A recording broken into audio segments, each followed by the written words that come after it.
City of Northglenn, Channel 8, keeping you informed of events in your community.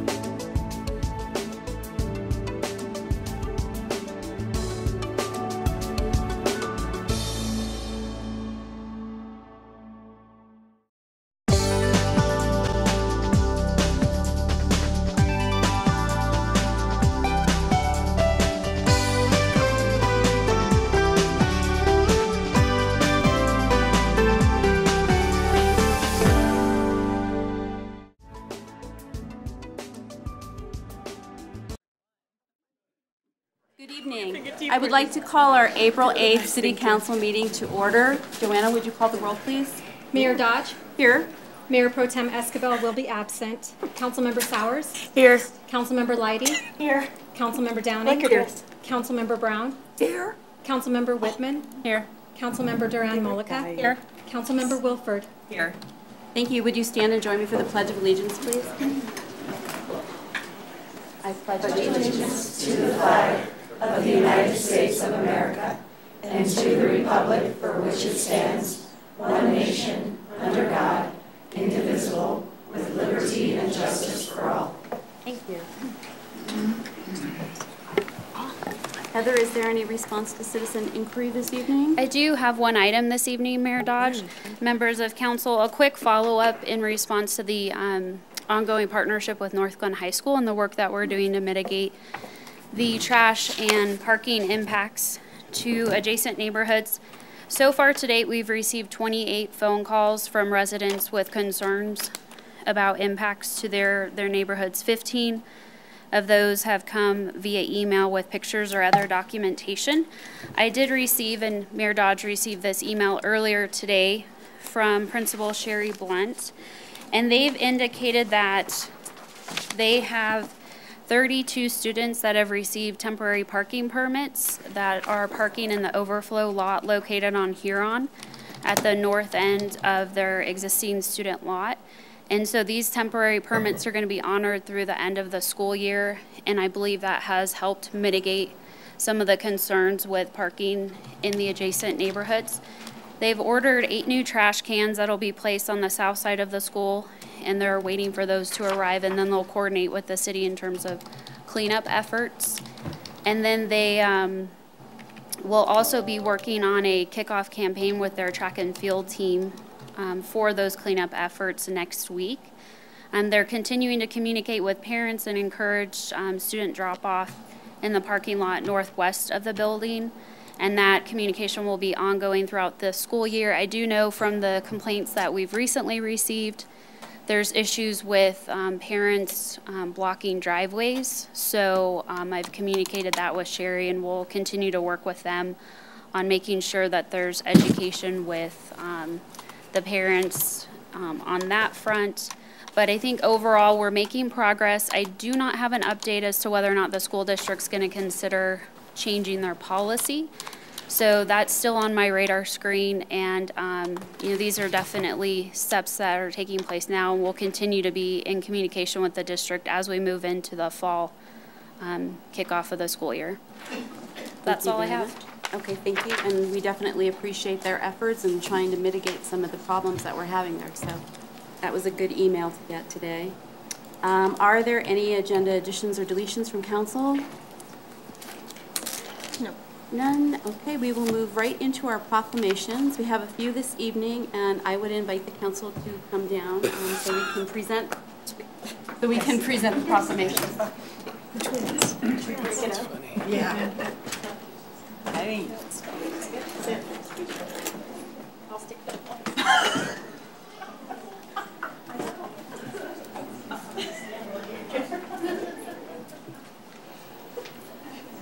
Do you want the microphone?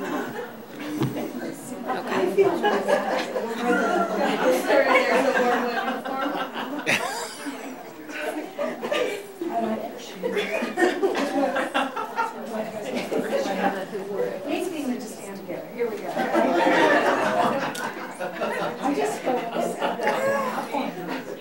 okay. This evening we have quite a few proclamations. And actually, I'd like to ask staff, if there's a staff member here who can adjust the air conditioner. I'm hot, and I don't know if it's just me, but I would love it to come down. So anyway, if anyone can adjust that, that would be awesome. It's done. Thank you, Brandon. All right, our first proclamation this evening is for CASA. They are not here. They have a ceremony in Broomfield that they're attending, so there's no one here to receive this proclamation, but I would like to share it. It is in honor of Child Abuse Prevention and Awareness Month. Whereas the City of Northglenn recognizes that child abuse and neglect is a serious and ongoing problem, and finding solutions depends on the involvement among people in the community to give abused and neglected children a chance for a safe and positive future. And whereas child abuse can have long-term psychological, emotional, and physical effects that can have lifelong consequences for victims of abuse. And whereas the City of Northglenn has dedicated individuals and organizations who work daily to counter the problem of child abuse. And whereas court-appointed special advocates for children, or CASA, of Adams and Broomfield counties is central to fulfilling society's most fundamental obligation by making sure a qualified, compassionate adult will protect the child's right to be safe, to be treated with dignity, and whereas communities must make every effort to promote programs and activities that benefit children and families and work to prevent child abuse and neglect. And whereas the City of Northglenn supports CASA's mission of envisioning a future where every child in our community who has suffered from abuse and neglect will have a CASA advocate by the year 2020. Now therefore I, Carol Dodge, Mayor of the City of Northglenn, do hereby proclaim the month of April 2019 as Child Abuse Prevention and Awareness Month in the City of Northglenn, and urge all residents to join together to raise awareness for those children fallen victim to abuse and neglect during the month of April and continuing throughout the year. Dated at Northglenn, Colorado, this 8th day of April 2019. Did we forget that?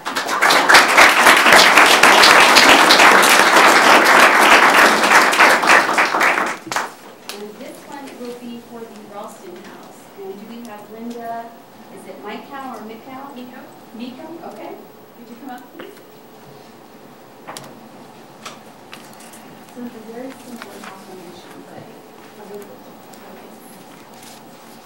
whereas the City of Northglenn has dedicated individuals and organizations who work daily to counter the problem of child abuse and to help parents obtain the assistance they need, and whereas the effects of child abuse and neglect are felt by whole communities, and our community is stronger when all citizens become aware of child abuse prevention and become involved in supporting parents to raise their children in a safe and nurturing environment.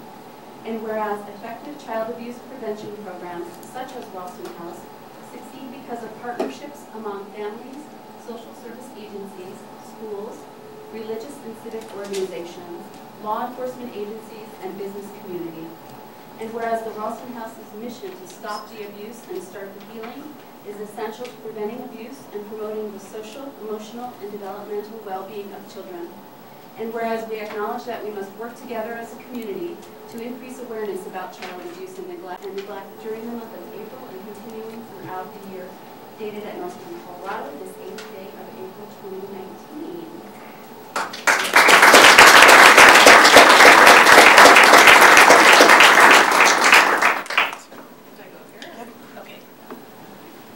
Thank you so much. Ralston House is a nonprofit, and we've been working with Northglenn for many, many years, and we really appreciate the partnership that we have with the City of Northglenn. We couldn't do our work without our community partners, and the City of Northglenn has been a huge partner for us. So thank you so much. We really appreciate this.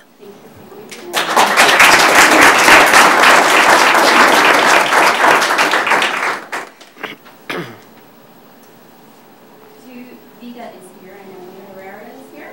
She's one of our victim services advocate, and she is going to receive our next proclamation. Oh, and Commander Osgood. All right. I think I have this thing wrong.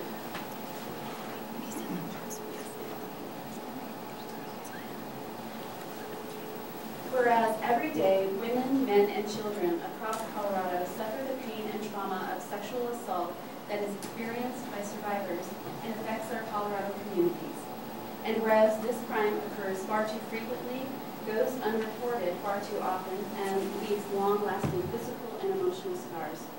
And whereas during National Sexual Assault Awareness Month, we recommit ourselves not only to lifting the veil of secrecy and shame surrounding sexual violence, but also to raising awareness, expanding support for victims, and strengthening our response.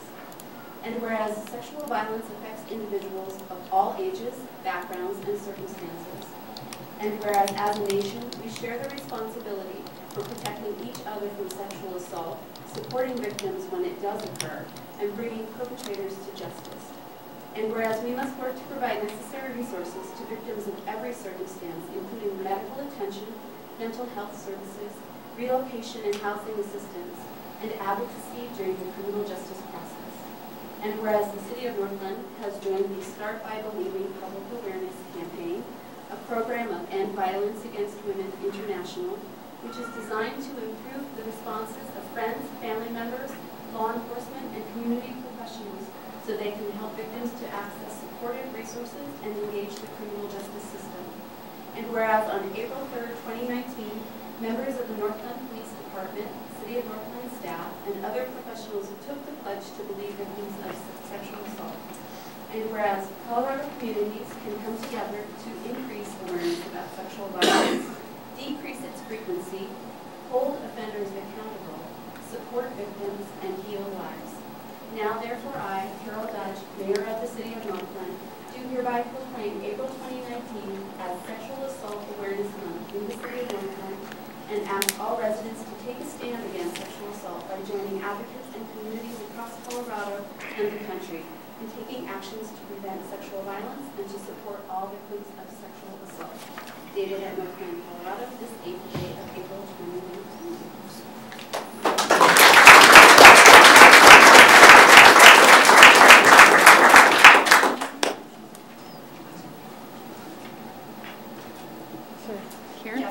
Okay, we'll face. I'm going to come back around.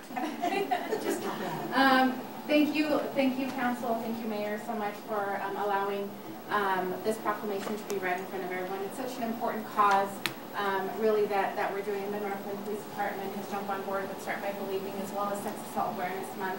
We're wearing teal in support of the month of April, as that is the color for sex assault awareness. And so we're really proud and happy to be partnering with Northglenn as victim advocates, the city as well as the police department, and we're just really hoping to push this effort across the entire community and start by believing.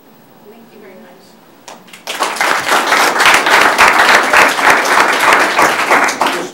Our detectives and police officers are taking special training, so when these victims do come in, we have a positive reinforcement for them that we believe what they're telling us, so that we can start our investigation and they have a comfortable place to go to report these crimes to us so we can start our investigation. You had a great kickoff event, so Thank very you, good. Thank you for being here.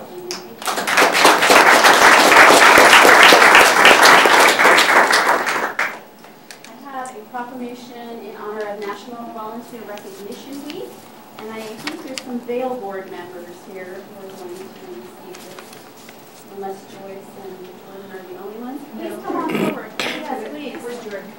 You can. Leslie and all the Vail Board members must come forward. Hello. How are you? Good. How are you? All right.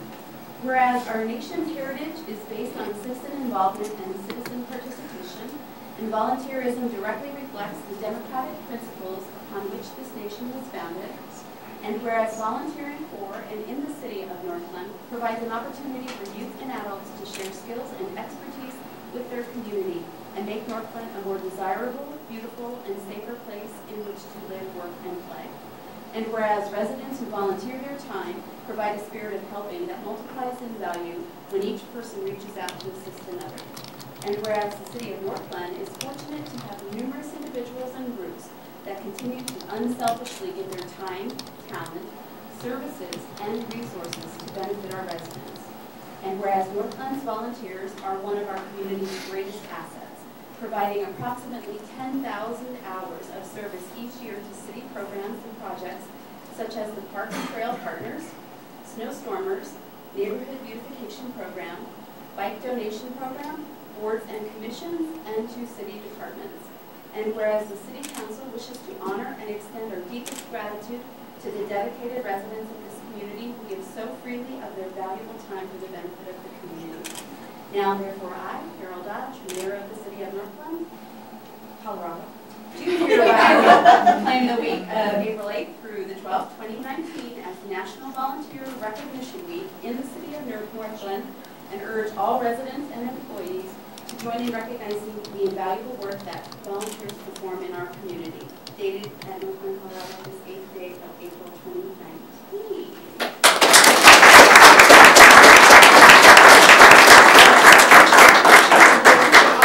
In honor of National Volunteers, but I have some special things that I was given by Tammy Sutton in honor of the Vail Board and all of the wonderful service that you provide. Thank you. I'm going to read a few things about the Vail Board. The Vail Board was created in 1992. This program provides programs and services for crime victims and also assists law enforcement in their effort to prevent crime. Funds are generated from a $10 surcharge on fines paid through the Northglenn Municipal Court. Agencies apply through a grant process. The board members monitor the grant awards and ensure grant compliance. Since the inception of the board, funds have been awarded in the amount of $1,379,828. That is amazing. Some examples of agencies that have received this funding: St. Anthony North Health Foundation, which provide care for victims of sexual and non-sexual assault; CASA Advocates for abused and neglected children in the pursuit of safe and permanent homes. What am I missing?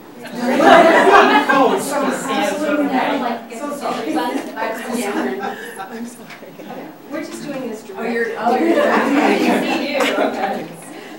Assistance League of Denver, Assault Survivor Kits, which contains new clothing and shoes for victims of rape or physical assault. Access Housing provides direct services for victims so they can regain their independence, achieve economic self-sufficiency, and secure permanent housing. Project Safeguard, which supports and provides legal advocacy for women and children living in violent relationships. Ralston House, child abuse victims from Northglenn and their families is who they support. And Northglenn Police Department provides training, digital cameras, simunition equipment, speed trailer, SWAT pole camera, intoxilizers. Wow, I don't think I've ever seen that word before. Intoxilizer. And other equipment. The board consists of 5 members and 1 alternate member, and the current members are Joyce Downing, who's been on 27 years. Yeah. 1992. Leslie Carrico, 20 years. 1999. Pat Marquez, January of 2000, 19 years. Donna Plannert, I hope I said that right. She's been on for 7 years, from November of 2012.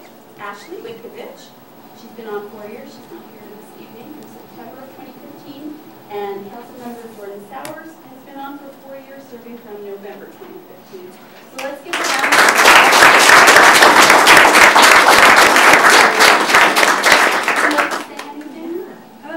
Just that we really love being on this board. It's very worthwhile, and it's Victim Assistance and Law Enforcement Board. But we couldn't do this, what we do, without our leader, Tammy Sutton, who provided all the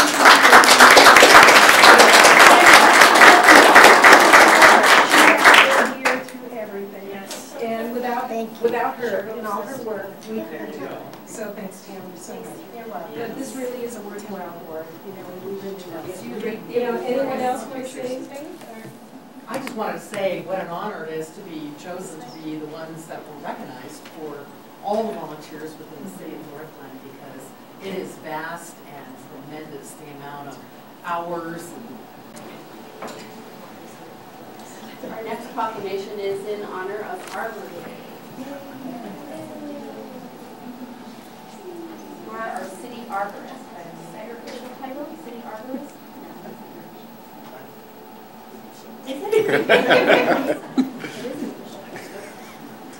Here we go. Whereas in 1872, J. Sterling Morton proposed to the Nebraska Board of Agriculture that a special day be set aside for the planting of trees, and this holiday, called Arbor Day, was observed with the planting of more than 1 million trees in the state of Nebraska. And whereas 2019 is the 147th anniversary of the holiday, and Arbor Day is now observed throughout the nation and the world.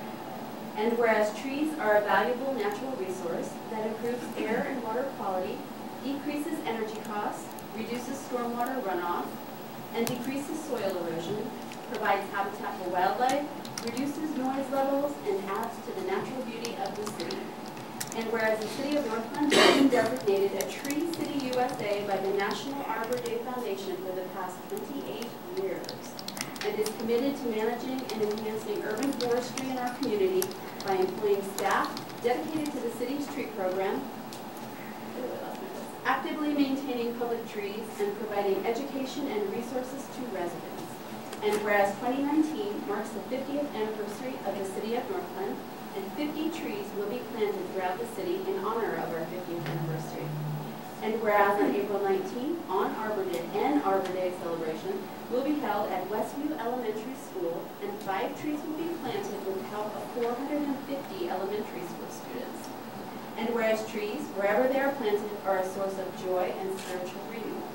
Now therefore I, Laura Welch, Mayor of the City of Northglenn, Colorado, hereby proclaim April 26th as Arbor Day in the City of Northglenn, and urge all residents to celebrate Arbor Day by supporting efforts to plant, maintain, and protect trees and woodlands to promote the well-being of this and future generations. Dated at Northglenn, Colorado, this 8th day of April 2019. I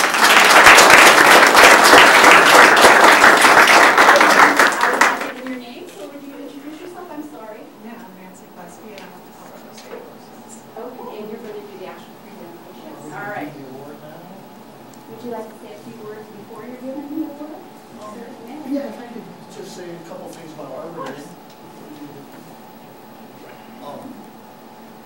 I would just like to invite everyone to join Mayor Dodge and I and council on the 19th from 1:30 to 2:30 at Danahay Park. We've got 5 beautiful trees we're planting.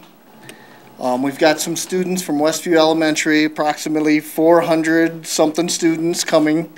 We're going to hand out seedlings to them. And I just want to remind everyone that, you know, planting a tree is something that everyone can do and actually impact the world that we live in. So, thank you for your support.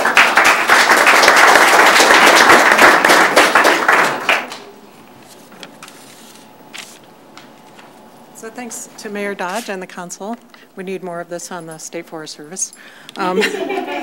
For having me here and putting me on the agenda tonight to help you present the 29th the importance of this program. You explained a lot of the values that we have in the trees today, you know, and some of the things that I'm learning as I stay in urban forestry from my history with more wildland forestry is that urban trees do so much for us. They save us a lot of money, which not everyone thinks about. And so if you only have 3 trees around a building, it can cut your energy cost by 25%. It also increases your home's value. So studies have shown that 7 to 20% of increases in property values just from trees. And they give higher shopping district revenues. So it's good to have trees in your shopping areas. So the social benefits also, you know, the greater community connection, the improved community pride, with annual recognition events, having 450 students that go home and say, we need to plant more trees, that's huge. The education that we give our citizens in our communities about why trees are important is priceless. And so all of those things matter a lot. And of course, the overall health and well-being of our environment with our air and our watersheds. So we don't know everything that our trees do for us yet. We're still learning, and but we're glad that cities like Northglenn continue to work so hard and that Joel continues to do so much for your city to increase your urban forests and all that they offer. So thank you again for making another year of Tree City and the 29th year for Northglenn of the Tree City. Thank you.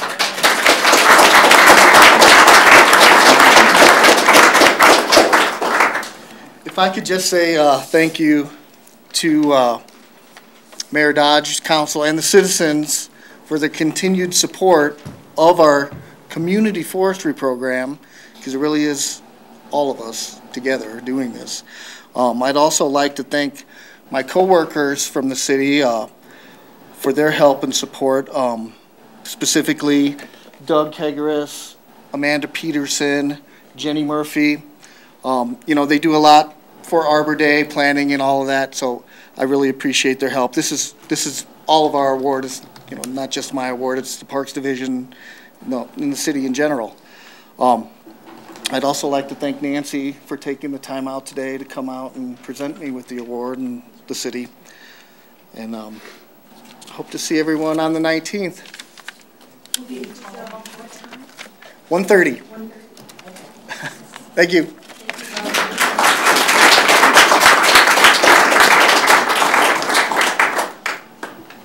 April is a busy recognition. So this is the last one. It is recognizing Incorporation Day. Whereas on June 30th, 1959, the Cromac Company began showing 5 model homes near 104th Avenue and what is now I-25, with more than 15,000 people visiting the homes. And whereas the pre-planned community was named the most perfectly planned community in America by Life magazine and the National Association of Home Builders in 1961. And whereas on October 13, 1964, residents voted to incorporate as a city, and on January 31, 1969, the Adams County District Court upheld the vote and allowed the city to move ahead with incorporation. And whereas on April 8, 1969, the first election was held, with 43 candidates going for 11 positions. That's amazing. Whereas Hugh Danahy was elected as the first mayor and was sworn in with the other elected officials on April 18th of 1969. And whereas on April 19th, 1969, Northglenn officially incorporated. Now therefore I, Carol Dudge, Mayor of the City of Northglenn, Colorado, hereby proclaim April 19th, 2019 as Incorporation Day in the City of Northglenn in celebration of our 50th anniversary. Dated at Northglenn, Colorado, this 8th day of April 2019.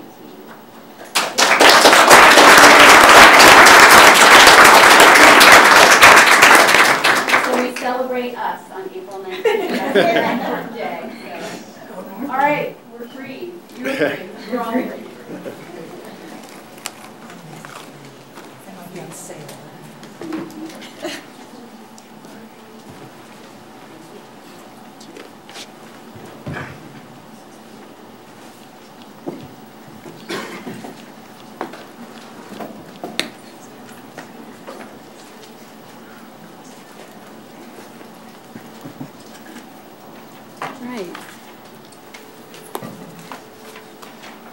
I assume we had our Tree City USA award presentation already, so we will move to public invited to be heard.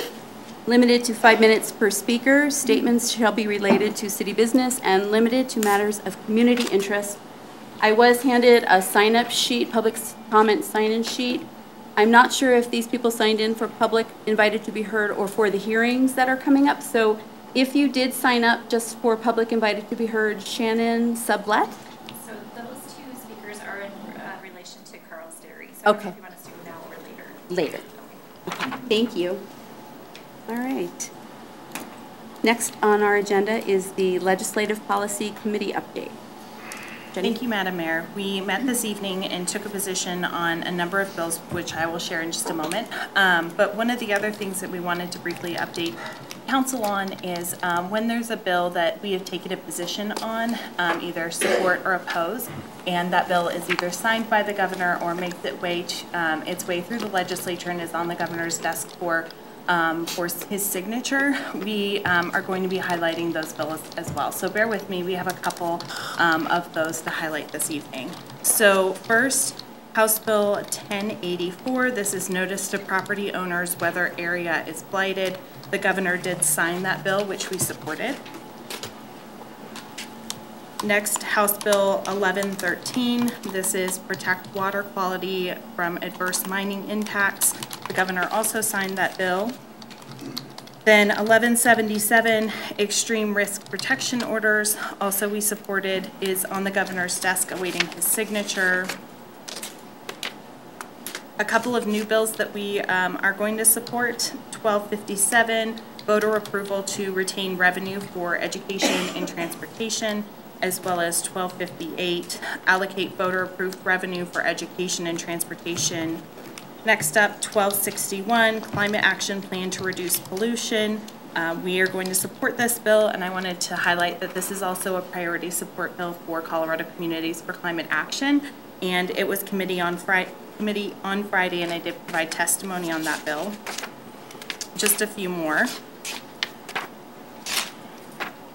And then, let's see, Senate Bill 181, Protect Public Welfare Oil and Gas Operations. We did support that bill, and that's on the governor's desk awaiting signature. And then finally, Senate Bill 229, Campaign Contributions for Dependent Care Expenses. We are supporting that bill as well. So that's all for us this evening, Mayor. Thank you. Okay. Are there any questions or comments for the Legislative Committee? None? Okay, thank you very much. We will move to our financial report this evening for February with Mr. Jason Loveland. Good evening. Good evening, Mayor and Council. This is our February 2019 financial report. Kind of the first thing that I want to say is there's a lot of variances in the report since it's so early in the year. There's really no trend analysis to be concerned about, both in a positive way or in a negative way. So I'll make this February report pretty brief since it's so early in the year. Specifically on sales and use tax, we have 1 month of reporting, so there can be some big discrepancies with some timing this early in the year. But with that, through January, I guess, of reporting, sales tax was up 13.6%. Within that number, auto use tax was up 49%, and you can see kind of the discrepancies right there. Marijuana tax was up 34%. More normal analysis, I guess, on the sales tax side of things specifically, that was up 1.4%, and that was more consistent with what we saw towards the end of 2018. I'll go through the general fund just at a very high level tonight. Total revenues in the general fund are at $1.9 million. That's an increase of 4% year over year. One specific increase, other taxes, that's one-time audit revenue that we received in January. Compared to last year, that was a significant revenue source in the general fund. Year-to-date expenditures are at $3.5 million, and that accounts for 12% of the annual budget, which after the first 2 months is on track. In the water fund, year-to-date revenues were $791,000, and that's a slight decrease when compared to the prior year of 3.6%. That's due, really to conservation efforts year over year, and that may also come into play with some timing of accruals during our audit period at year end as well. Year-to-date expenditures in the water fund are at $1.4 million. That's an increase of $250,000 or 21% year over year. One-time capital purchases being made early in the year in January and February versus last year account for that discrepancy there. The wastewater fund, year-to-date revenues are $434,000, and this is an increase of about 6.9% year over year. And those expenditures are a decrease of about $1 million, and that's because of a large capital project last year at the headworks that accounted for that extra $1 million being spent in 2018 versus 2019. And then in the stormwater funds, total revenues at $44,703, and that's a small decrease of $695. Nothing to discuss there. And year-to-date expenditures are at $14,000. Stormwater largely has personnel and then one-time projects, so the timing of those will come in throughout the year. And then lastly, the sanitation fund, year-to-date revenues are at around $205,000. That's a small increase of 2% year over year. Then expenditures were at $146,940. That's a decrease of 20%, and largely that's due to some timing of repairs on vehicles and some decrease in salary year over year. Total cash and investments, we're at just over $67 million, and that's up from $59 million compared to this time last year. And I think it's on page 11. The tax collected by geographic code, kind of the same thing as what I first initially stated, that it's too early to tell any trends, but you will see, just generally sales tax within the city specifically was up 2.69%. And with that, we'll call it February unless you have any questions. Are there any questions for Jason? No, but once again, I so appreciate the work you put into this for us. I appreciate the visual graph the most. Great. Make it easy for You me. make budget fun. Yeah, you do. All right. It's well done. Thank you. All right, thanks. Thank you, Jason. All right, thank you. Thank you.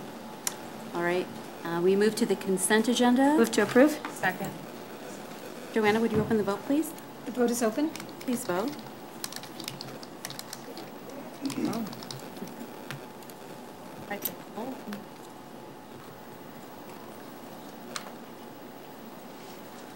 We'll close that vote, and the consent agenda passes unanimously.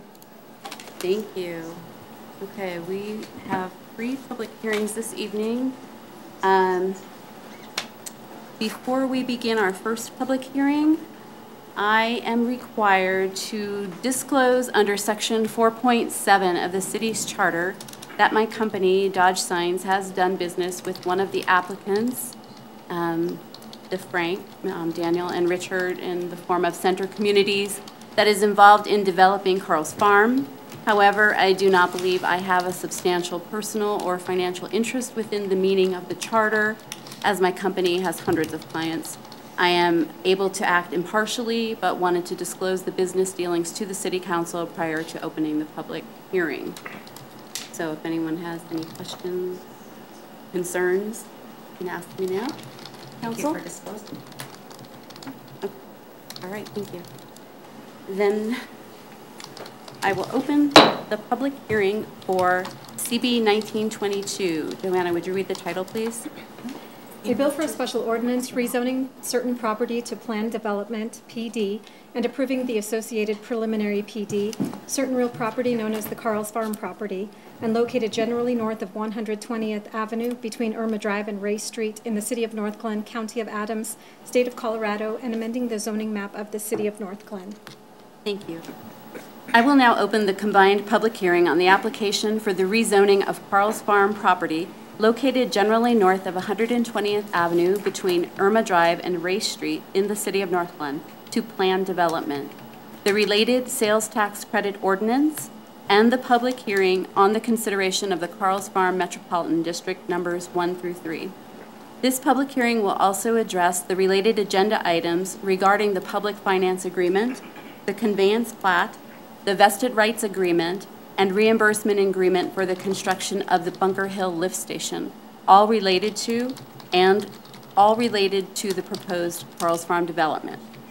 The Northglenn City Council has jurisdiction to conduct this hearing under the applicable provisions of its Home Rule Charter and Chapters 3 and 11 of the Northglenn Municipal Code. The procedure to be followed in this case will be as follows. City staff will give an integrated presentation on the development application, including the related agenda items. The applicant will also make a presentation in support of the development application, including the related agenda items. All other persons in support of and opposed to the application shall then be entitled to present public comment or other evidence. The applicant may then present any rebuttal evidence. Council members may ask questions of the staff, the applicant, and the public who testify at any point in time. I would just ask everybody to raise their hand if they have a question of staff or the applicant. All witnesses will be placed under oath by the city clerk and may be cross-examined by any party, counsel for any party, or the members of the city council. Are there any objections to the jurisdiction of the city council or to the form or substance of these proceedings? Hearing none, staff, you may proceed.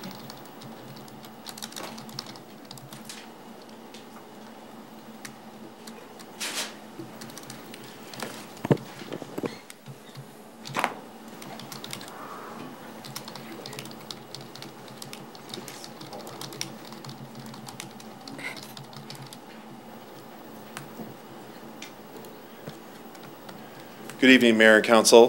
Brooks Svoboda, Director of Planning and Development.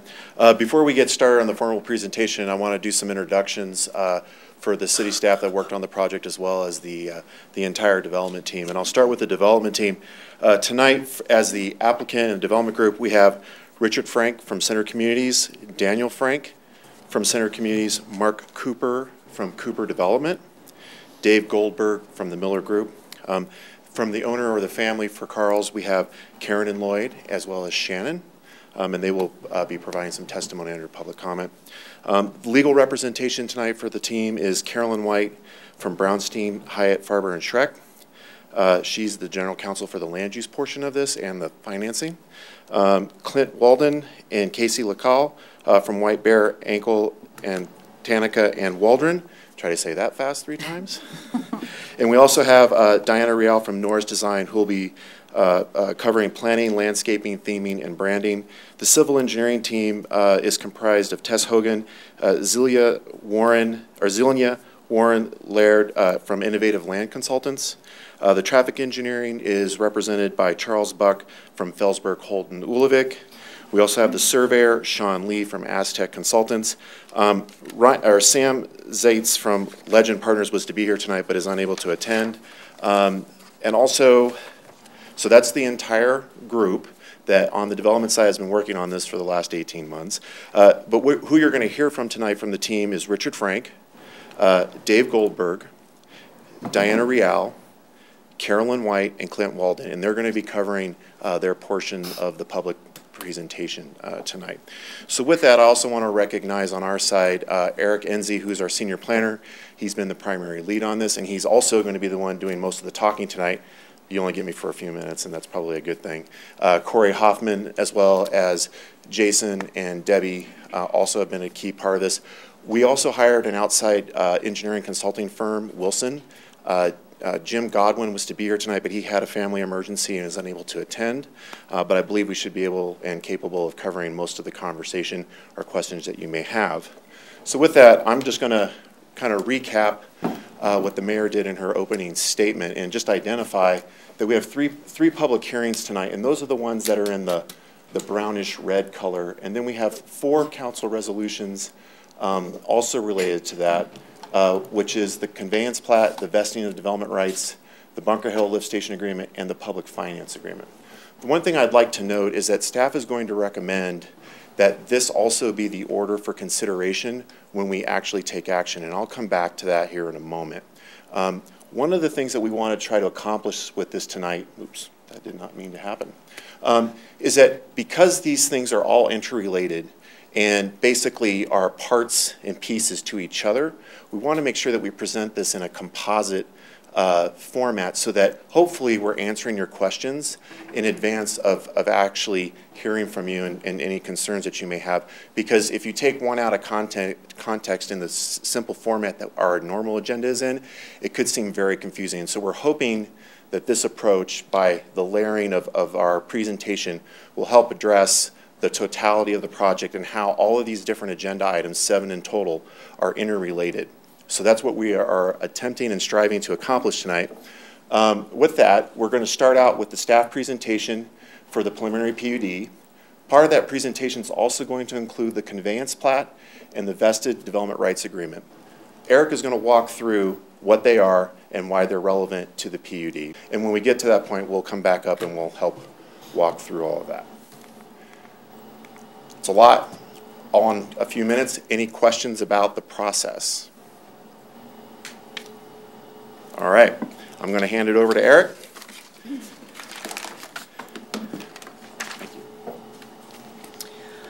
Good evening, Mayor and members of City Council. Eric Enzi here, Senior Planner for the city. I will give you the introduction and detail here on the Carl's Farm development rezoned to preliminary PD. The applicant in this case is the Carl's Farm Investors LLC. You heard them explained in full at the beginning here. Their request is to rezone the existing property. Let me take one step back. The applicant is under contract for this particular piece of property, and the owner of the family, the Hinkhouse family, is here this evening as well. So in terms of the request, it is a request to rezone the piece of land to PD from a split zone situation right now, agriculture, general commercial, and planned development. So what this development overall will encompass is a mix of uses ranging from residential to commercial uses as well. So we'll go into some more specifics on that later. In terms of the location of the property, you can see here, the property is located where the star is, so kind of in the northeast corner quadrant of the city. Here's a little more blow up of the property where you can see kind of the situation of the property here and the different tracks associated with that piece of property. The blue border in this picture is what you're looking at. Municipal boundaries are in the dark blue border here, so you can see it's where it's located. In terms of site data here, as we've discussed a little bit earlier, it is on East 120th Avenue. It's located between Irma Drive and Race Street. It is actually part of a subdivided piece of parcel. It's lot 19 of the East Lake subdivision. That was a subdivision platted probably around the turn of the century. So anything moving on here in the future will have to be replatted. The zoning, we talked a little bit about that. It's a split zone parcel of land. I'll show you a zoning map here in a minute so you can kind of get a feeling as to what that looks like on a map. The existing land uses, right now the majority of the property is being used for agricultural purposes, but there is some commercial as you get closer to Irma and 120th there. The site acreage is about 63.8 acres. 63.8 acres. Historically, the site has housed the Carl's Farm Dairy.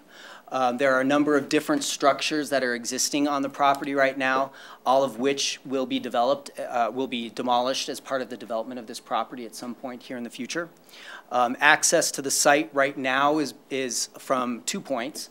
The Irma Drive portion gives access to most of the commercial properties up front, and the Ray Street section actually gives access to the house and the more agricultural uses to the property. The site is adjacent to the decommissioned East Lake Reservoir, which is directly to the north. That's still in the city of Northglenn, but owned by Thornton Water District.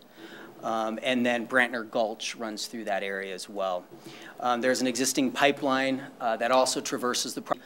And here's that East Lake that I was talking to you about, the decommissioned reservoir. But you can see the majority of the site zoned to agriculture, AG, but you do have some pockets here that do allow for commercial uses on that piece of property, split zone between general commercial and planned development. In terms of surrounding zoning on this map, you can see Thornton is to the west. To the east, we have multifamily here. There is also multifamily here, or excuse me, the M&O facility here. There is a drainage channel that traverses the property here. 120th runs here, and you've got existing single-family detached there to the south of 120th. In terms of notification, just to give some background for the record here, the public hearing for the Planning Commission was noticed in accordance with the zoning ordinance.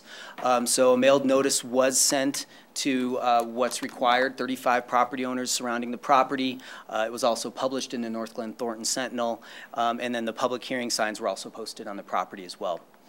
In terms of City Council's meeting, this was performed in accordance with the city's requirements in our municipal code regarding ordinances, which does require scheduling of the public hearing at first reading, which was done at the March 11th City Council meeting.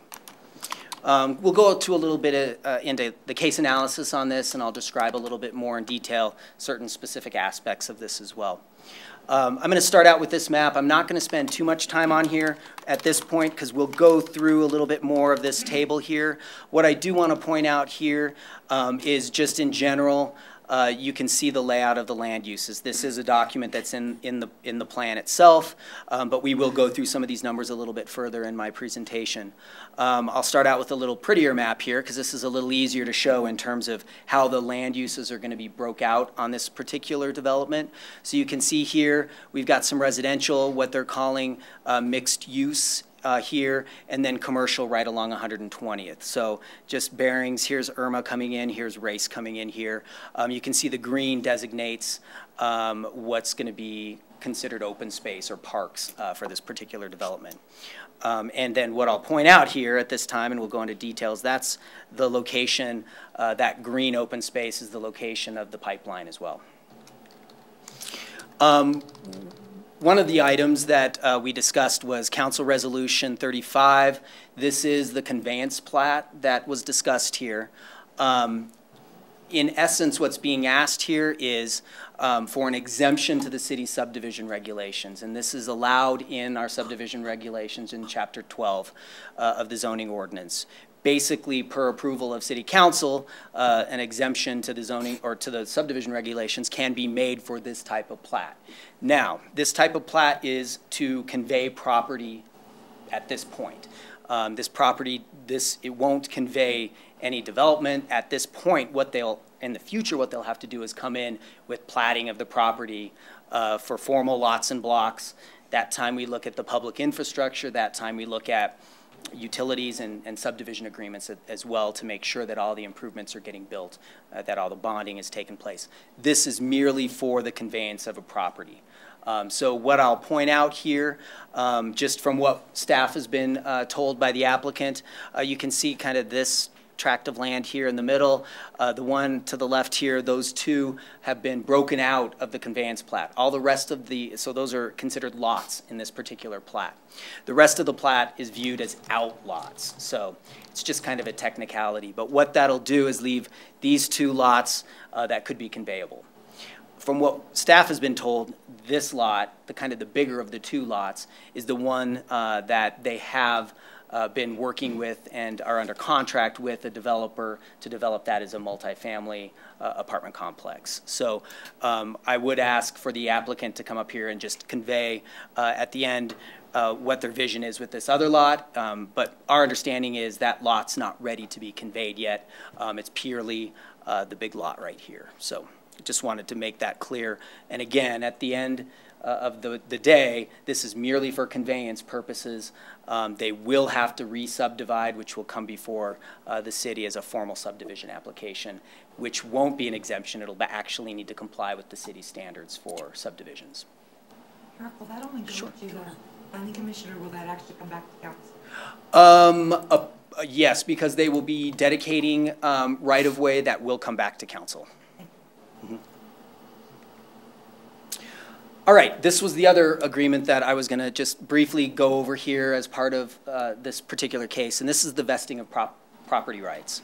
The applicant is requesting a vesting of property rights, and there's an agreement that's being proposed with the city here. Basically, the municipal or the city's code does set forward a procedure for which a developer or an applicant can ask for vested rights. What that means is that's a set period of time with which the rules won't change on the developer or on the city's behalf at that point. So it's kind of an agreement between both parties on a specific duration of time that development can happen under that agreement and under what's been approved by council. So with that being said, in this particular case, the contemplation of the agreement is for 12 years. So that's what's being proposed this evening. And I will say that from an overall metro area perspective, vesting of property rights is a common ask of development. In terms of that, it's something that you do see other communities go through with larger developments. You don't see them with smaller developments for the most part, but when you have multiple components to a development project, that is when you see vested rights being requested.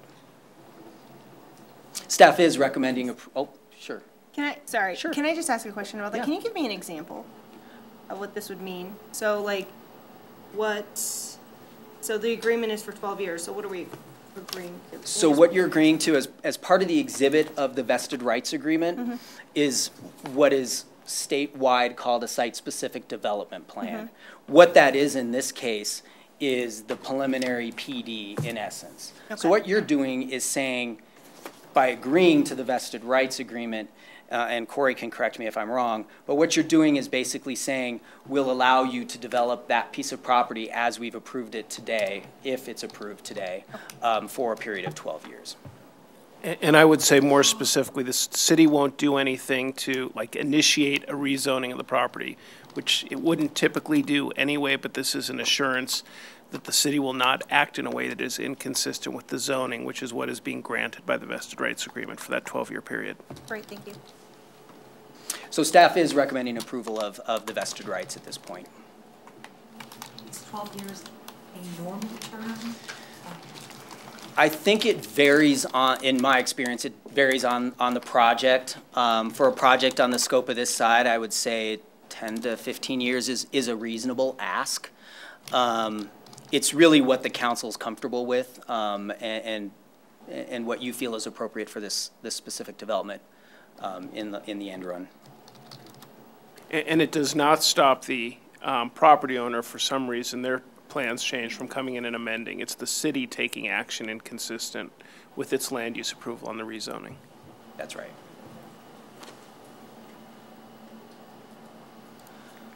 All right, so then I'll move on real quick. Another thing is Council Resolution number 33, excuse me, is the Title 32 Metropolitan District, Metro District.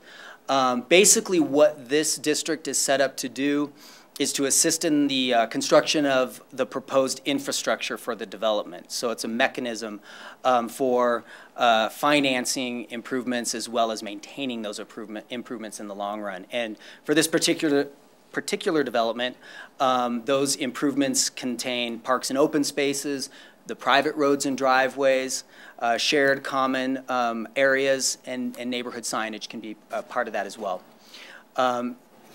Well, I'm not going to go into too many specifics on this. I wanted to broach it now. We will get into a little more detail on this after the applicant has given their presentation on their proposal for this Metro District and the proposed service plan.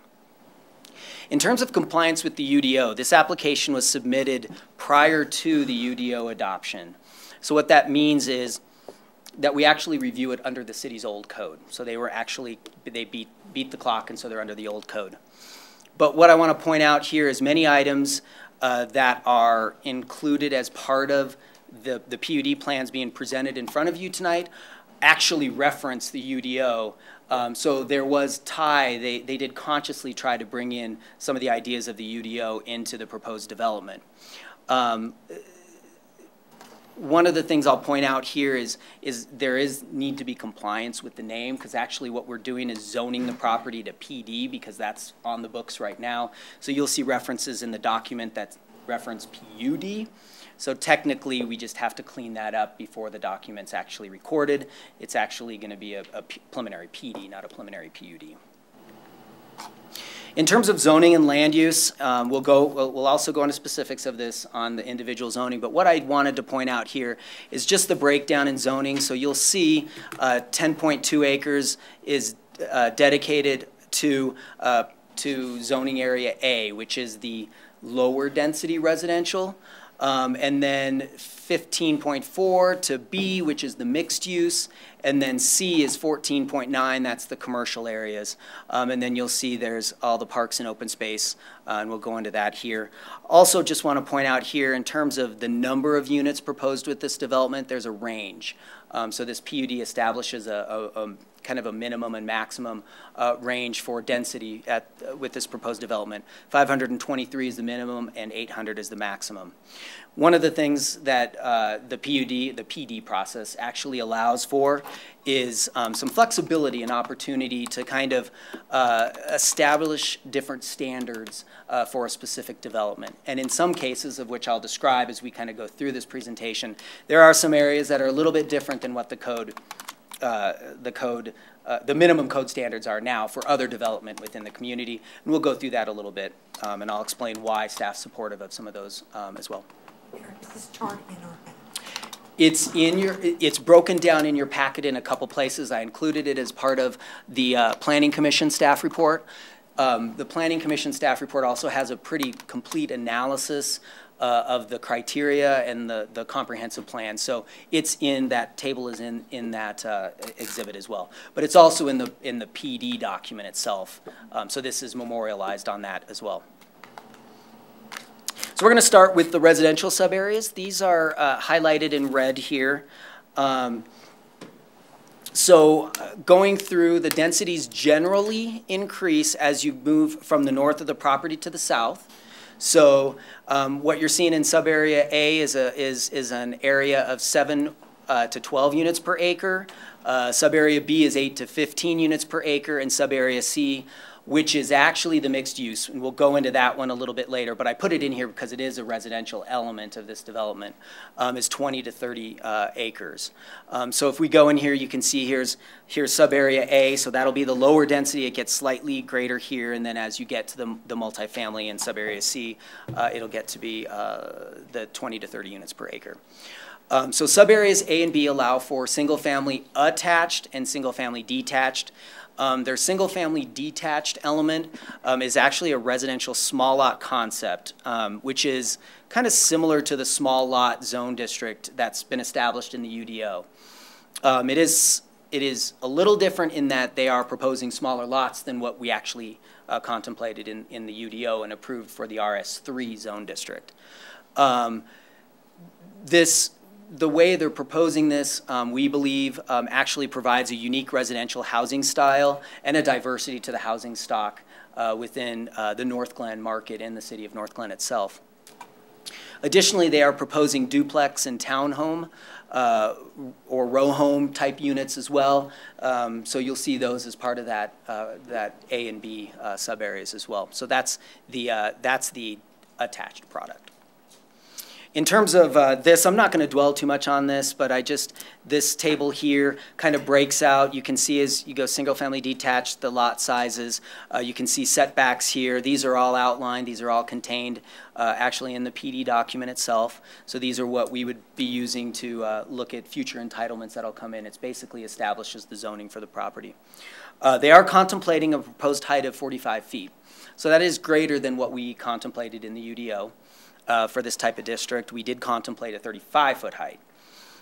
Staff does believe and supports this idea of the proposed height to kind of help encourage that proposed density that was contemplated in the master plan, in the Carl's Farm master plan for this development.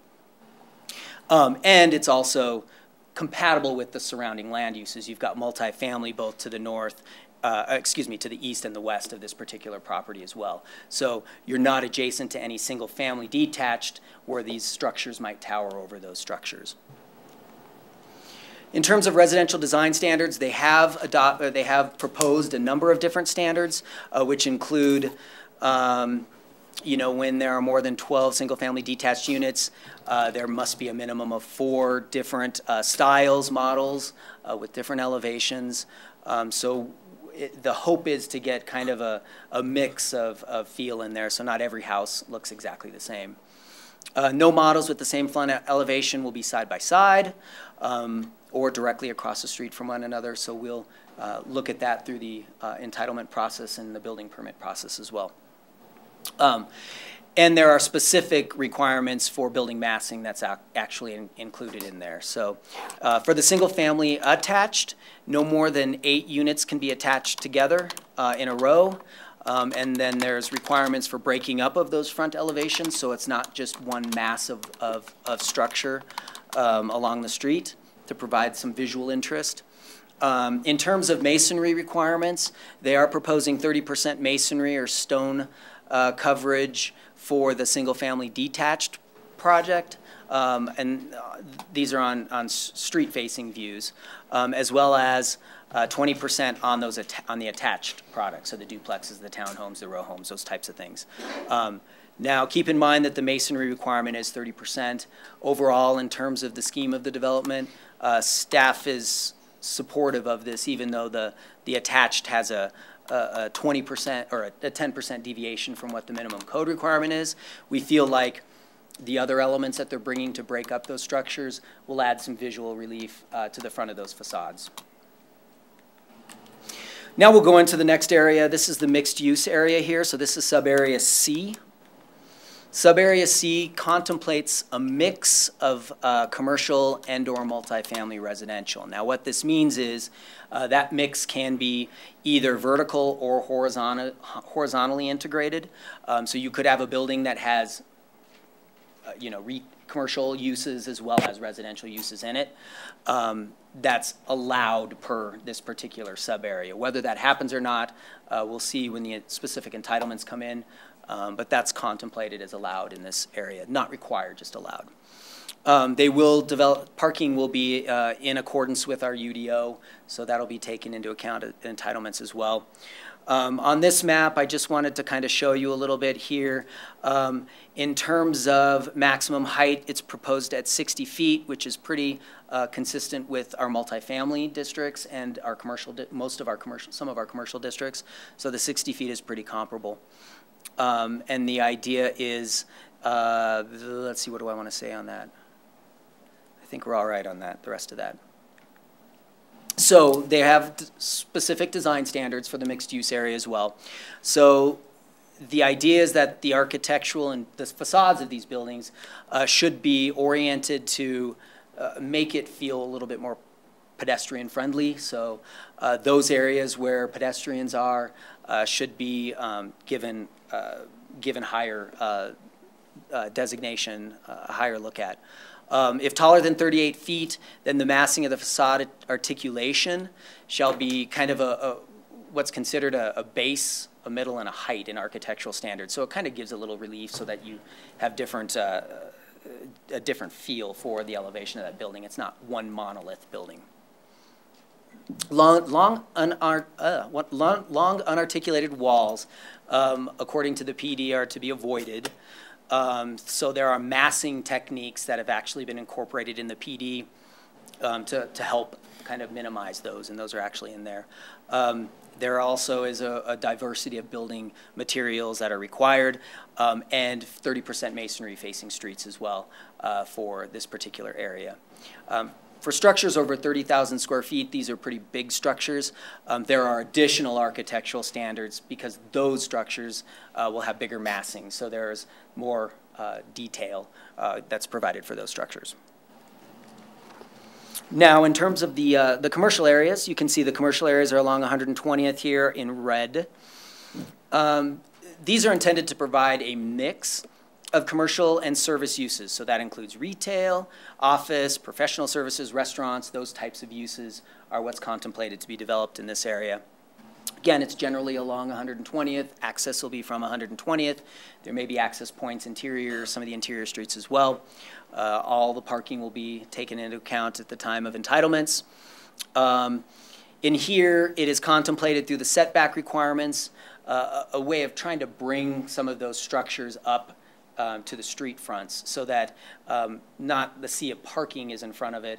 The idea is that we get the buildings in front and then the parking maybe behind it. So I think the applicant will go into a little more detail on this one as well. These buildings are to be designed with a human scale as well. Four-sided architecture is required for the commercial area. Storefront windows provided at ground level along 120th, at least to give the perception of a storefront. Again, pulling those buildings up to 120th is called out in the plans. And then architectural treatments and massing as well has been contemplated in here. 30% masonry is required on all buildings, all walls, so it's higher quality durability materials elsewhere on these buildings. So these ones are on 120th, and we'll probably have kind of some better architecture, higher level architecture. Now moving into the park and open space, there's 3.4 acres of park and open space that's being provided.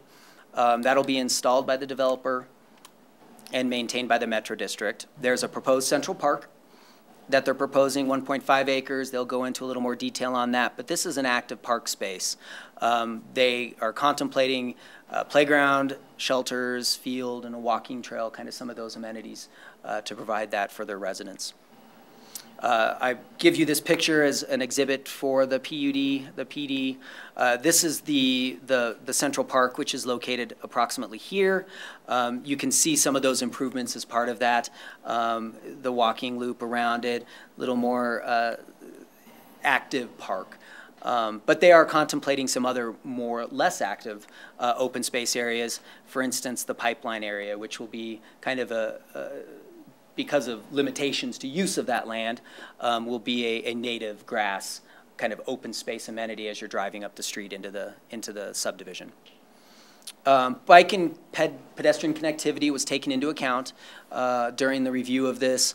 It was done per the recommendations of the Connect Northglenn Master Plan. There are existing trails right now currently along 120th. And there's also an existing trail right here that leads to the east. So that's between the Haven 124 apartments. It connects all the way to Claude, and then that connection at this point is what takes you up to the East Lake Station. So that connection will take you up this way to the East Lake Station. It is possible at some point in the future, when Thornton is ready to develop some of those parcels to the north, that there may be a demand to connect Race and Irma to the north. And at that time, then, the contemplation would be to have connections on this trail system. This trail would connect to the Farmers Highline Canal Trail, and then this would connect directly to East Lake Station and the new road that was constructed there. So now, one of the things I will point out that is a recommendation, in terms of this point here, we are recommending that the plan be modified here to show this improvement taking place all the way to the property line at the time of development. So it's merely just a kind of a correction on the plat. This dashed line here needs to be a solid line up to the property line. So that's one of the recommendations in the staff report. Eric, can I ask a real quick question about the, I'm sorry, about the parks and the open space? Yeah, sure. How much land did you say, or how many acres did you say it was? So it is a total of 3.4 acres of park and open space area, okay? But what that contemplates is 1.5 acres of kind of active park use, and the rest of that would be kind of more passive part, and a lot of that is through that pipeline easement that goes through the property. Now, I will point out there will be detention kind of in the upper portion of the property. That's the way the site drains. So that detention pond will act as an open space amenity as well. But 3.4 acres is what's proposed. Mm-hmm. So the existing pipeline holder is Magellan Midstream Partners. The development of Carl's Farm actually proposes the relocation of the easement from its current location to this location that's being proposed here.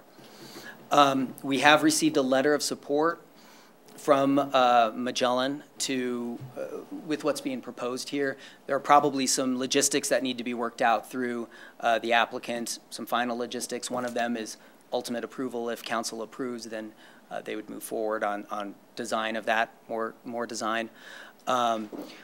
The Planning Commission's approval did include a condition that an executed encroachment agreement be provided prior to final entitlements. I will point out that that's one of the things that we're not recommending be included as your conditions of approval, because those will be taken care at the time of entitlements. So we will keep up with those. Those will come in the time of entitlements. And then the pipeline, like I said, will be kind of a native open space, native grass area. Eric, that's a gas pipeline, is that correct? It is, yes. How far is it actually being moved? What's the measurement that you have to move it? 700 linear feet. Oh, Do you okay. know the distance? East to west, I'm not exactly sure. It's not far. Otherwise, About 30 feet. 30 feet. Yeah, okay. And it's a 700.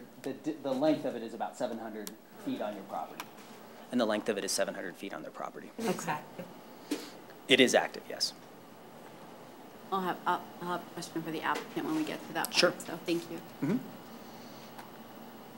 In terms of traffic and streets, there was a traffic improvement study, a traffic impact analysis that was done and reviewed by our city's Public Works Department and the city's engineers.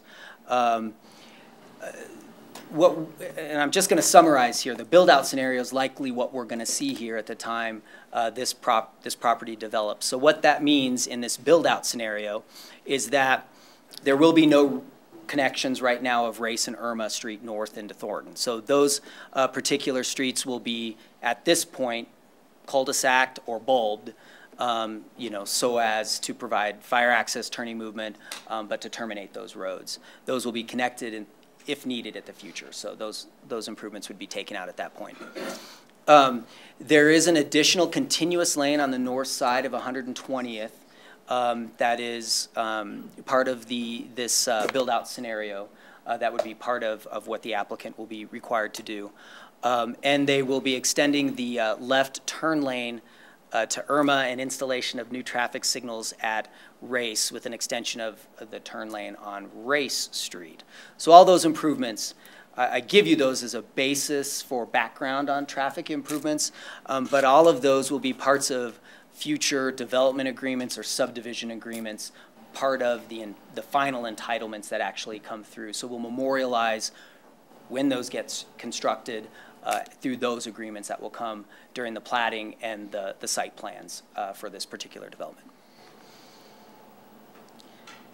The applicant will construct Race and Irma from 120th to the north, and I talked about the bulbs. There will be an additional 3 east-west public streets through the property.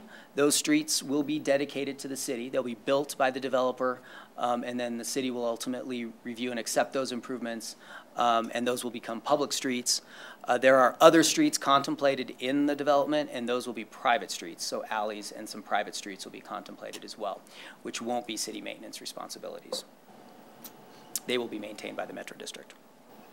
In terms of drainage, briefly talked about it, but there was a master drainage report that was required and approved by Public Works.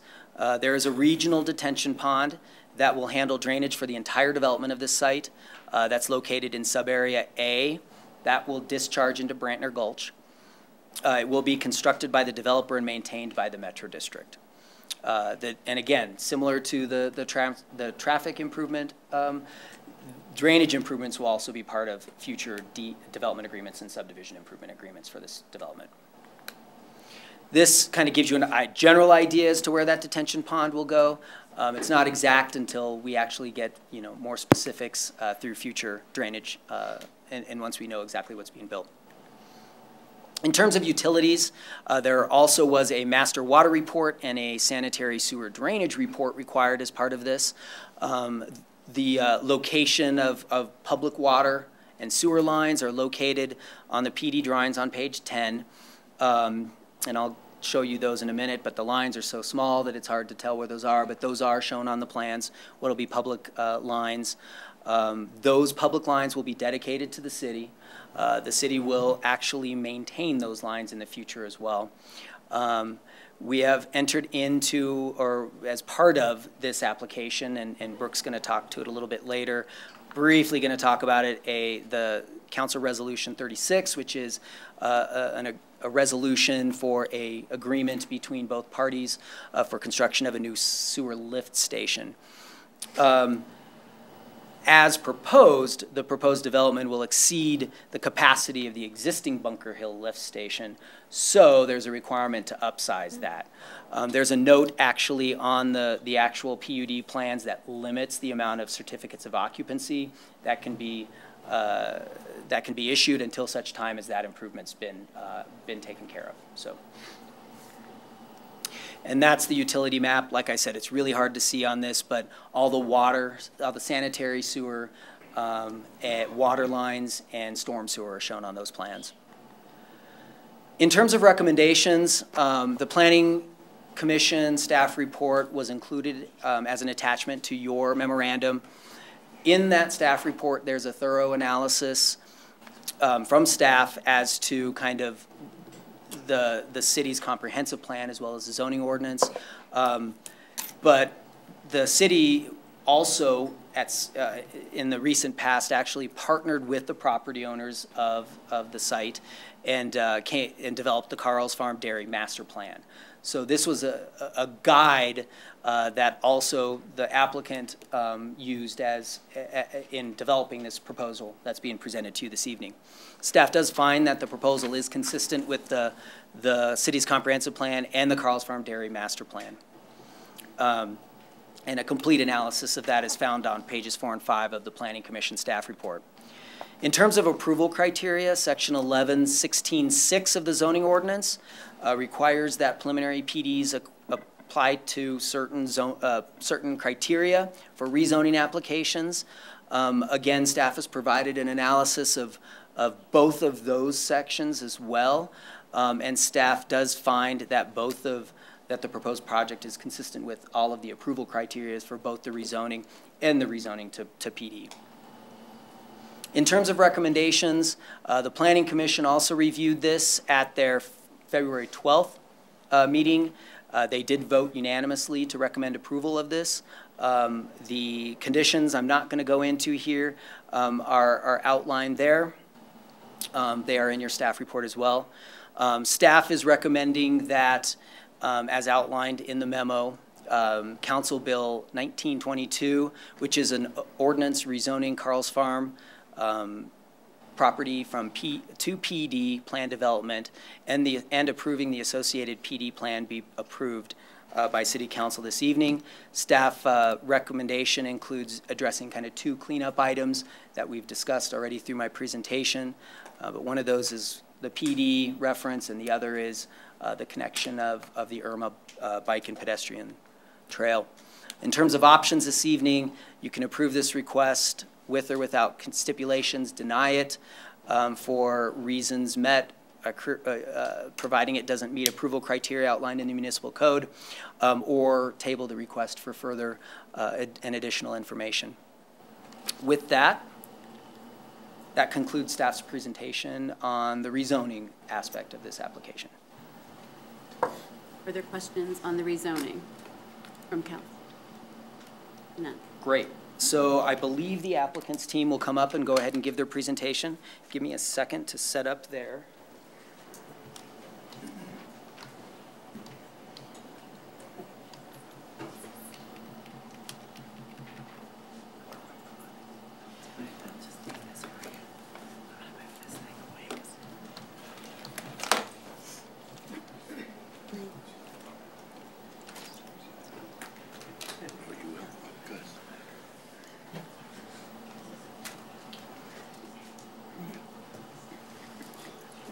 Good evening, Mayor, City Council members.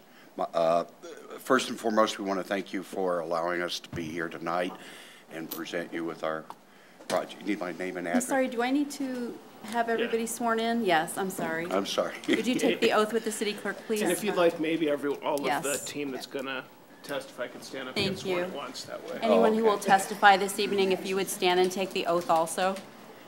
So if you'll all raise your right hand. Do you swear or affirm under the penalty of perjury that the testimony you're about to give will be the truth, the whole truth, and nothing but the truth? I do. Thank you. Thank you. Sorry, Mr. Frank. That's okay. Thank you. First and foremost, I want to thank you for allowing us to be here tonight to present our proposed community.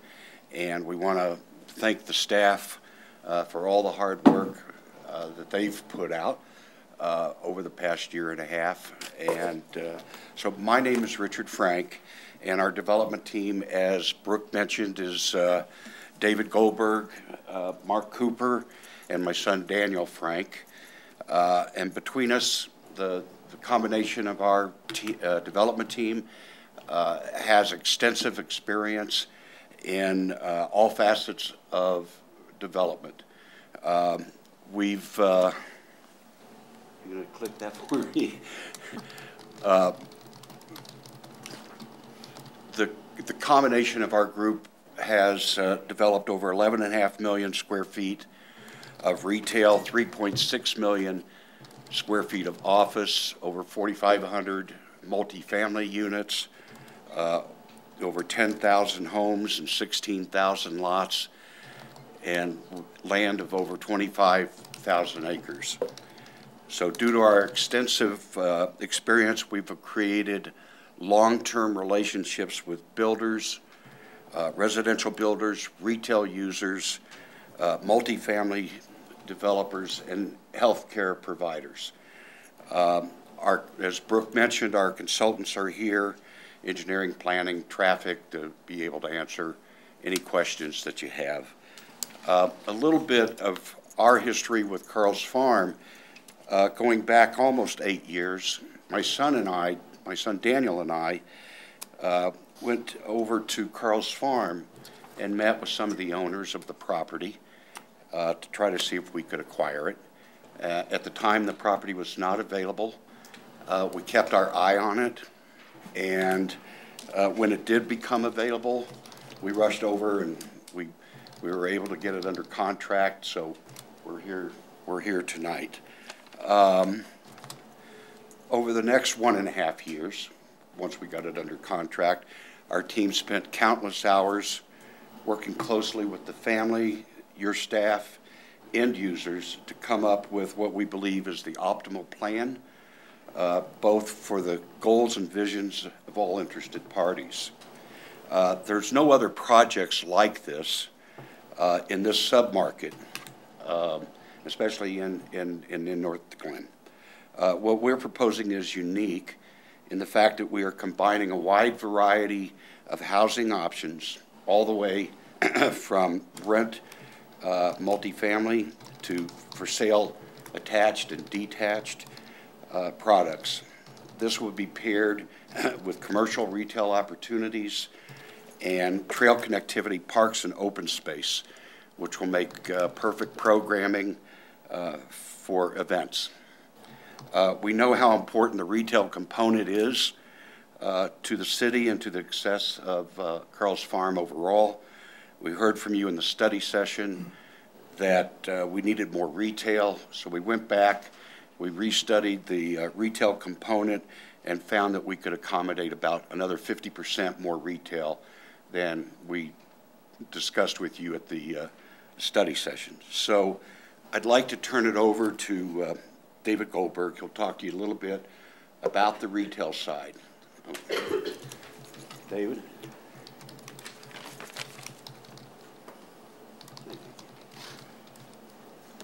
Thank you. My name is David Goldberg again. I'm with Miller Real Estate Investments, part of the development team. And we had planned on having Sam Zaitz, who's our retail leasing expert. I think a lot of you have met him before. And unfortunately, he has a family emergency, and he wants me to read a letter that he wrote to you all. Dear Mayor and members of the City Council, my name is Sam Zaitz, and I am deeply sorry that I could not be there in attendance tonight. My late grandfather-in-law and mentor, Jordan Perlmutter, spent endless hours telling me stories as well as the history of how this great city came to be. I had the privilege to meet some of you back in October at his bench dedication, where we were able to hear just a few of those stories. I asked David to read this letter as I want to express to you all what I have expressed to the development team. It would be an honor to work as hard as I possibly can, continue to make this city a better place in his name. I will make myself available in the future to answer any questions, but again, thank you for this opportunity. So I think Sam hits on the point here about the history that our team has in this site. Again, at the last study session, we heard a lot of the focus was on the retail, and as Richard mentioned, we've added more retail. We can answer questions about retail now, or it might be more appropriate after Diana's presentation as you see more of the plan. But I just want you all to know that can't really talk about retailer names tonight, but we have focused our efforts on, we heard you last time. I know that there's breakfast users, unique uses to Northglenn. We focus those efforts on, and I have a whole presentation here. We do it's science as well as field. We call it a void analysis. So we'll go through every retail sector, say restaurants is one, and we'll categorize that into, say, sit-down restaurant, quick service, types of food. So we've got an analysis that says everybody that's in the trade area and all of the uses that are here. and what are not here. And then at that point, we go and speak to those users. And so we have had a lot of positive feedback as of now. And again, I can answer questions now. Again, I think it'll be more appropriate after Diana's proposal or presentation. But I just want to thank you for your time and look forward to answering your questions. Are there questions at this point in time? Wait. Okay. Thank you. Thank you. I'm going to introduce Diana Real with North Design, who's going to go through our plan. Thank you. Thank you, David. Good evening, Mayor, members of City Council. For the record, Diana Rael, representing Norris Design, 1101 Bannock Street, Denver, Colorado, 80204. And do I have to say I've been sworn? Some cities like that. So Eric gave an extensively thorough presentation, and we sort of do this back and forth. We did this at Planning Commission as well, and I'm going to try to, as best as possible, dovetail off of things that he presented and not repeat a lot of that information because I know you have a long agenda tonight. But I wanted to present this plan to start. It is it's a little different than the kind of the vicinity map that you saw earlier of this site. It takes a little different perspective of where the site is with respect to the city of Northglenn. It's actually a view that is looking from northeast to southwest. So you can kind of see the city is beyond the site. You can see where the existing Wyco Trail is, where 120th Avenue and future Irma and Ray Street are. And then the Wyco actual park is in the distance as well. And then that Haven Trail, I'm going to call it the Haven Trail for lack of a better terminology, but it's the trail that runs from the project on the north, and it runs east, ultimately to Cloud Court, and will connect to East Lake Station. So you see that all in this exhibit. You also see, I'm going to try to use the pointer here, this is Brantner Gulch on the north of the project, and then this is that East Lake Reservoir number 1 on our north boundary. So it kind of creates that strange angle in the property. It's because there's a large drainage and a detention pond there, or a regional pond there. The other thing I wanted to point out on this is the existing zoning. You see the A1 and then the PD commercial zone in the very far southwest corner along 120th. So really what this application is doing here is it's cleaning up the zoning. We're asking for one single PD zone for the entire site, but there's a lot that goes in to that rezoning because we need to write really good standards to ensure that this property develops in a manner that we can all be proud of. So in addition to a simple rezone, we're adding so many standards, requirements, details with respect to everything from housing to retail to parks, open space trails, densities, connectivity, and the details of how future parks will be developed. So lots of context and information go into an application like this.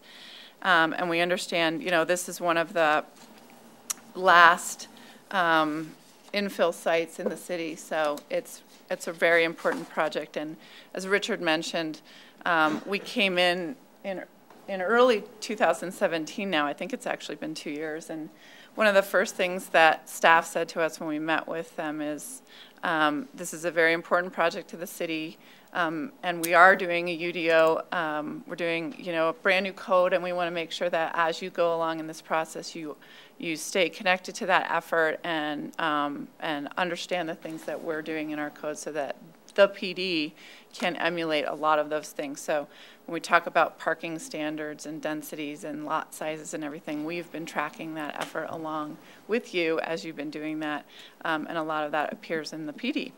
So I think Eric touched on that as well. Part of that effort, again, is coming in 2 years ago. Before we ever put pencil to paper on this project, we wanted to do a good job at listening and understanding what the goals of the city are, and then understanding what the goals of our client were, the goals of the family, the history here, the heritage, and really listen before we, again, put any pencil and design to paper. Some of the things we heard or have identified as our goals are I think, Mayor, you mentioned this earlier, we want to create a live, work, play environment here at Carl's Farm, Carl's Dairy. We want to be able to provide for very diverse residential options and choices for existing and future residents to the city. We want commercial uses that are convenient to those residents. Ultimately, we want to be able to expand the tax base of the city, create jobs and convenience. With that, Employment Center will obviously attract employees for the commercial retail area, potential mixed uses as well. Those uses I'll talk about in a minute, but could be senior housing or hospitality uses, hotels and those types of uses that will attract, will create jobs for the city. We wanted to design a central park that was easy to get to, that was walkable, that was in reach for all the residents, but also very connected. So not just the Carl's Farm Dairy community, but the city in general. We wanted a very broad mix of housing that was going to be able to be close to the future light rail station. So I'm going to talk a little bit about transit adjacent development because we're not necessarily right on top of that light rail station. We're nearby, and so that's why we call it transit adjacent. And lastly, we wanted to incorporate, this is a very important point, and it'll be kind of a theme throughout the presentation tonight, and we're going to end with a video, but it's very important for us to embrace the history of the site and take that and make it a legacy in this project.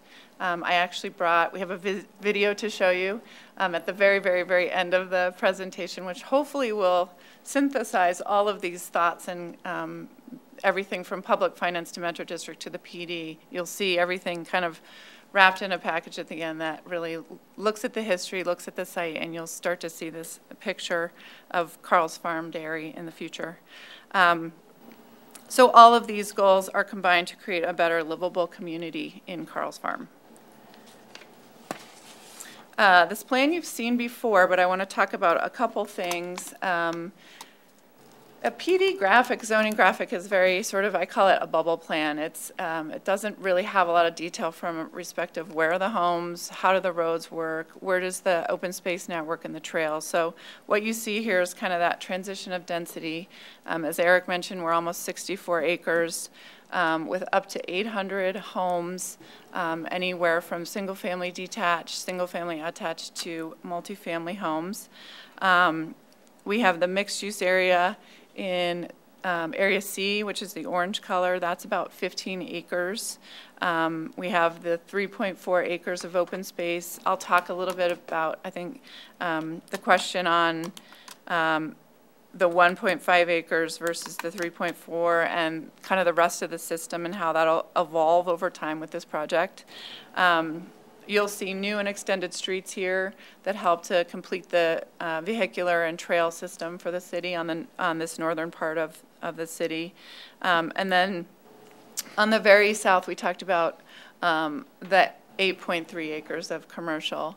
That area has grown, and we really have a vision for that and how we want to embrace that. As Eric mentioned, we wrote some strong standards about building orientation and how we really want buildings to orient along 120th, and we wanted to be able to screen parking and create really great spaces for pedestrians. So you'll see some of that as well in this. The Haven Trail will extend out from the east at what I call, it'll be Street A. So Haven Trail goes this way. This is Irma and Race. There will be trails here. There's an existing trail along 120th on the south. As Eric mentioned, there's 3 east-west streets that are already determined. However, what you don't see is all the other streets that will come in ultimately to make this project a whole. And then on the north, we have the East Lake Reservoir number 1.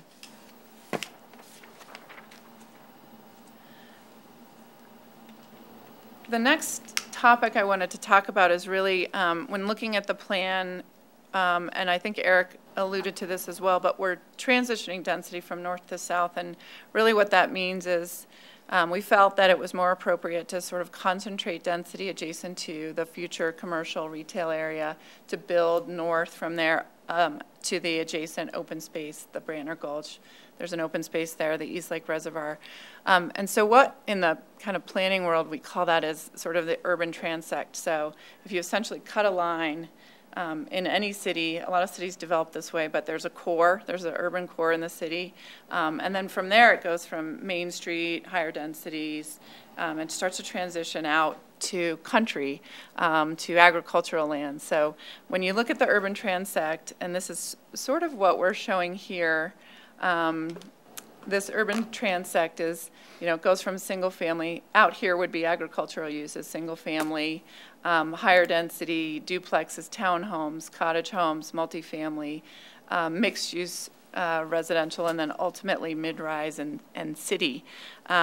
What we're looking to do here in Carl's Farm is we're looking to really fill the gap of housing in this range for the project. So we're proposing that higher, what you would slot in here would be higher density single family and duplexes and townhomes and multifamily homes, and then ultimately commercial retail. So the PD standards were really written, and the map really has evolved to create this. We're trying to provide opportunities for potential residents, existing and new, to downsize, to look for opportunities for downsizing. And I'm going to walk you through some images of all the potential housing that could occur here. Again, really to provide that diverse housing choices, and again, to be a transit adjacent community that's within range of transit. It's walkable, it's bikeable, and it's very nearby. So is that a drawing of the perception of this particular property, not the buildings or anything like that? Right. So when I'm looking at it, sorry, that's okay. From 120, that's going to be the lower density, and it's going to build to the higher density back. It's opposite. So this is probably right. This is probably not the right. And we obviously won't have all of these housing choices. And but imagine that, this would be maybe 120th, and we would have retail, and then we sort of step up to the north. So ultimately we're we're not, I think the ULI study was very stressed, higher densities. If we tried to come in with sort of suburban residential single family, it didn't seem like that was the target for this property. So what we're really coming in with, and I'll show you in a couple of subsequent slides, but we're really coming in right about here with single family, but it's very high density. It's, as Eric mentioned, the lot sizes are much smaller than what you would typically see in a standard sort of R1, R2 zone. It's more like an R3. But it is detached, which is nice, so people sort of have their own place, but a lot of it's kind of targeted towards, it can be a lock and leave, it can be an empty, it can be, well, I'll talk about it on this next slide. This is that product that this is actually a product that's built in the Colorado market right now. It's called Cityscape. It's built by Richmond American Homes. It's a 3-story detached product that sits on a lot that's essentially 30 by 50, a little bigger than that. But what Richmond initially did was they targeted this. They thought, oh, this is going to be young professionals. We think it's going to be, because it's 3 stories. And when they opened up for sales, it actually surprised them, but many active adults came and bought these homes. So they were getting this sort of interesting 50-50 mix on this product, which it kind of surprised them, but it's very oriented to sort of a lock and leave concept, or, people that their kids have moved away and they want to downsize.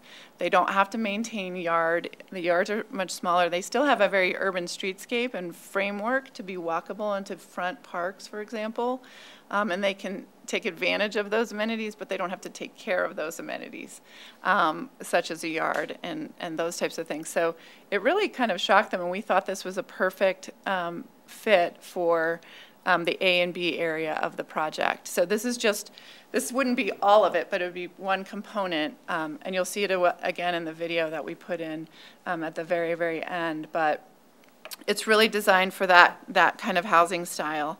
It is alley-loaded product, so you don't see garages on the fronts. All the garages are service through an alley in the rear. So it's very, again, pedestrian forward. Many of them have rooftop decks. The reason for the 45-foot height limit was, again, because these have vertical elements that really exceed that 35. So we needed to be kind of at a 45-foot situation here with the 3-story, and that's very similar to the attached product too, because we find builders are doing a lot of 3-story townhomes today, many 2-story, but a lot of 3-story as well, more brownstone type housing. So this is the attached component, or sorry, detached. And then we have an attached component, which was written, again, the ability to do this in area A and B. And one thing I wanted to touch on when we actually will come in with the next step of entitlements, the preliminary PD, next step is final PD, we will have more detail with respect to the roads and where the lots would be located. And actually, on the question, to answer council's question on open space, there would be a lot more open space once the inner details of parcels A and B are designed. We have the Central Park at 1.5, but we would also have a lot of east-west pedestrian trails and open space. We would have maybe some smaller pocket parks. We would know the size of the detention pond more specifically. We can locate trails around that area. I think that area is right now maybe about 4 acres. But also, as we move through the project in Area C in the mixed use, that as it develops would have a specific amenity for that area as well, as would the commercial retail, and I'll talk about those in a minute as well. So this would be the detached. Again, this would all be geared toward alley loaded. These are examples of duplexes and townhomes. They're shown as 2-story, but again, could be 3-story. The height has been written to allow for that. In this case, there are shared walls, whereas the Cityscape product is single-family detached. This would have a shared wall component, so whether you're a duplex and you have 1 shared wall or you're in a townhome, you might have 2 shared walls or 1 shared wall, depending. But this is really a good opportunity.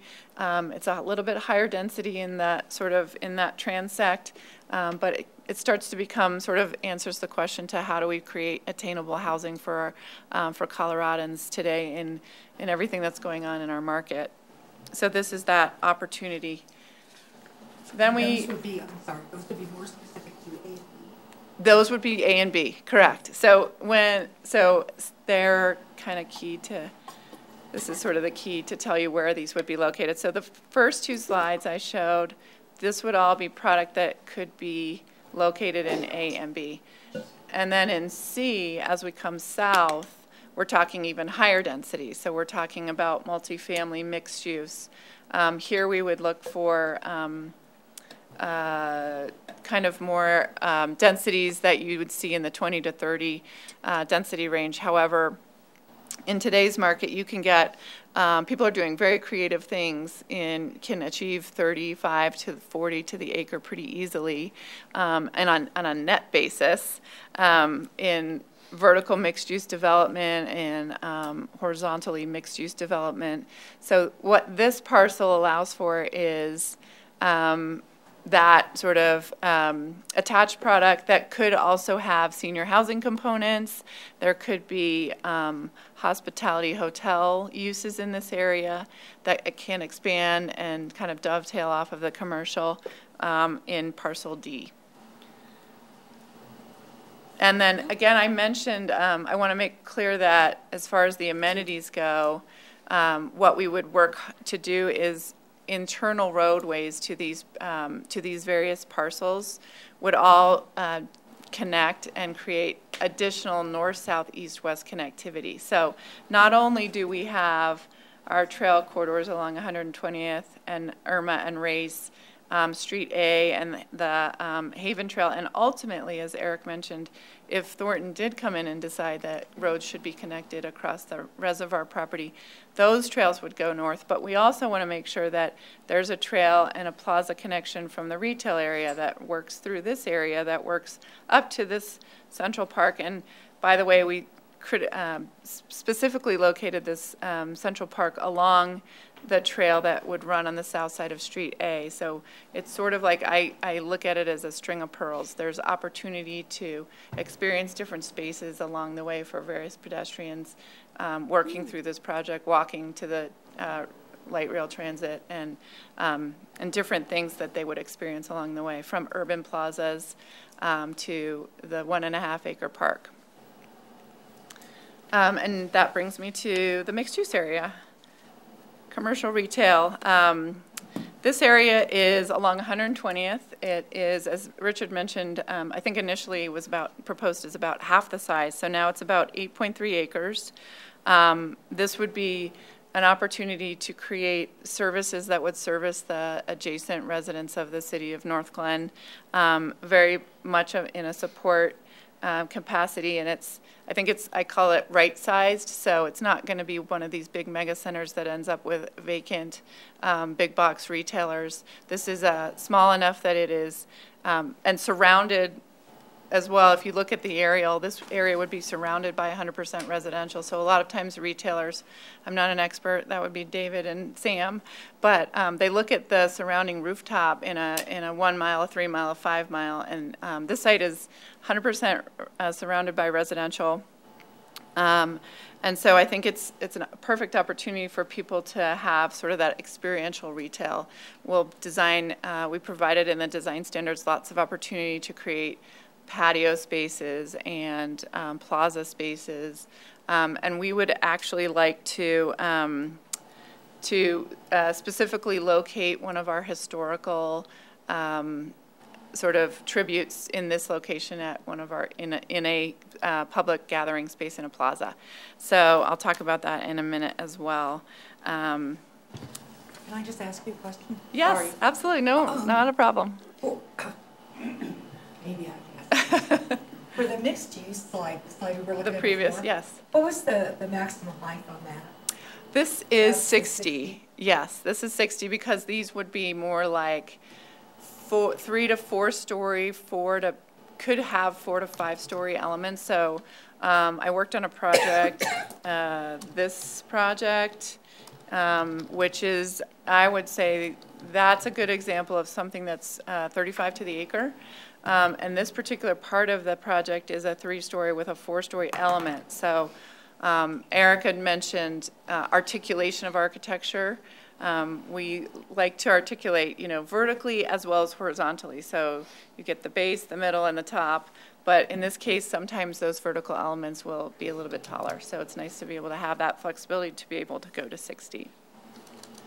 Did that help? Thank you. Okay, yeah. Sure, no problem. I'm just visualizing it on the street from 120th.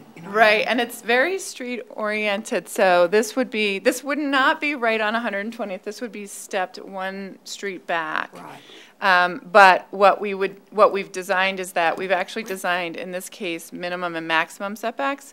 We really want these buildings to be up against the street to create sort of that urban edge with detached sidewalks and tree lawns to really create a better pedestrian experience for people that might live here or that might just be passing through from their retail to further back in the project.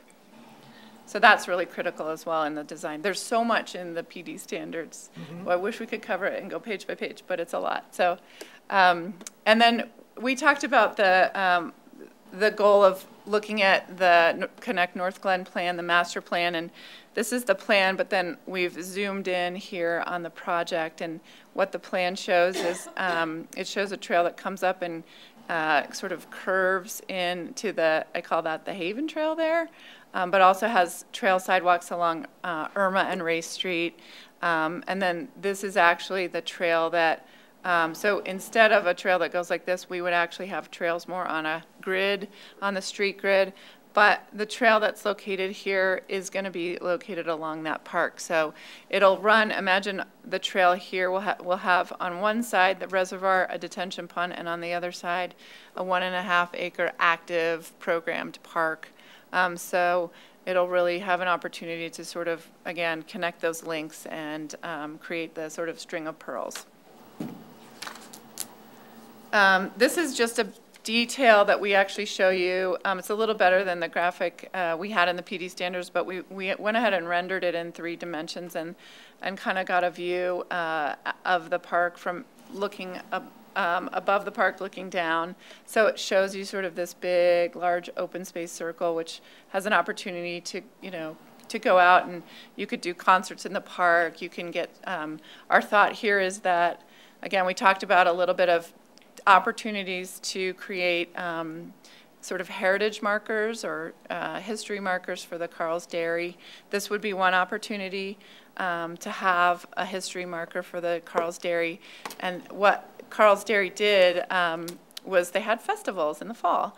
And so our thought is to soft program to be able to use the HOA to continue that heritage and be able to have festivals in this park for the entire community. We would bring in food trucks and have, face painting and all the, rides and things like that. So all the types of things that were happening at Carl's Dairy initially, we'd like to continue to do that from a development standpoint to pay homage and tribute to the legacy of Carl's Dairy going forward. In addition to all of those things, there are also the branding components, which are very important because this is the thing, these are the things that really kind of, it's what you see when you enter Carl's Farm, so you know you're in Carl's Farm. One of the things we would do is a cohesive signage, fencing program, iconic bike racks and benches and trash receptacles and everything from fencing. It will all be cohesive and branded for Carl's Farm. And what we're calling it is modern agrarian. So it's kind of again, sort of a tribute to the history of the dairy and everything else, the storied past of everything that's there. And then kind of as a special final, recognition to celebrate the dairy, the history, we wanted to carry that heritage forward with a few different things. First of all, as you noticed, we have not changed the name of the project, so we're continuing to call it Carl's Farm. We've created a logo design that we actually got a milk box from the family, and we actually Googled it and found a milk box, and then we actually got the physical milk box from the family, and we've had it in our office for a while to inspire us. But this is the logo. It was on the cover sheet as well. So that is again a tribute to the milk boxes and the family and the operations of the farm. We have the brand, the landscape forms, the planting will all be kind of farm sort of designed to kind of continue that, all the site elements that we discussed, celebration of the heritage. And lastly, as you see in this slide, we want to create the tribute with the history locations. So those haven't been designed yet, but this is an opportunity to sort of come up with some brainstorming, and maybe we involve the community and what could come here and involve the family to be able to create a tribute here, as well as a tribute in a pedestrian gathering plaza within the commercial area along 120th. So we have sort of these two iconic markers to be able to do that. And in conclusion, I just wanted to summarize, this is the PD part of the presentation by saying that we're in agreement with the staff report. We comply with the approval criteria, the Northglenn comprehensive plan, and as I mentioned, spent a lot of time trying to sort of parallel the UDO effort that started with you all several years ago. In closing, I'm going to come back to introduce the video, but I'd like to just take a moment to thank your staff. It's been 2 years of very good, close, brainstorming, dedicated to this project. There was a lot of great feedback that they had thought about ahead of time, that we took advantage of that knowledge that staff had, and we look forward to the next steps in the entitlement process. So we look for your support, and I'd like to take a moment to introduce Carolyn White. She's going to be talking about the financing piece of this project. Thank you. Thank you, Diane.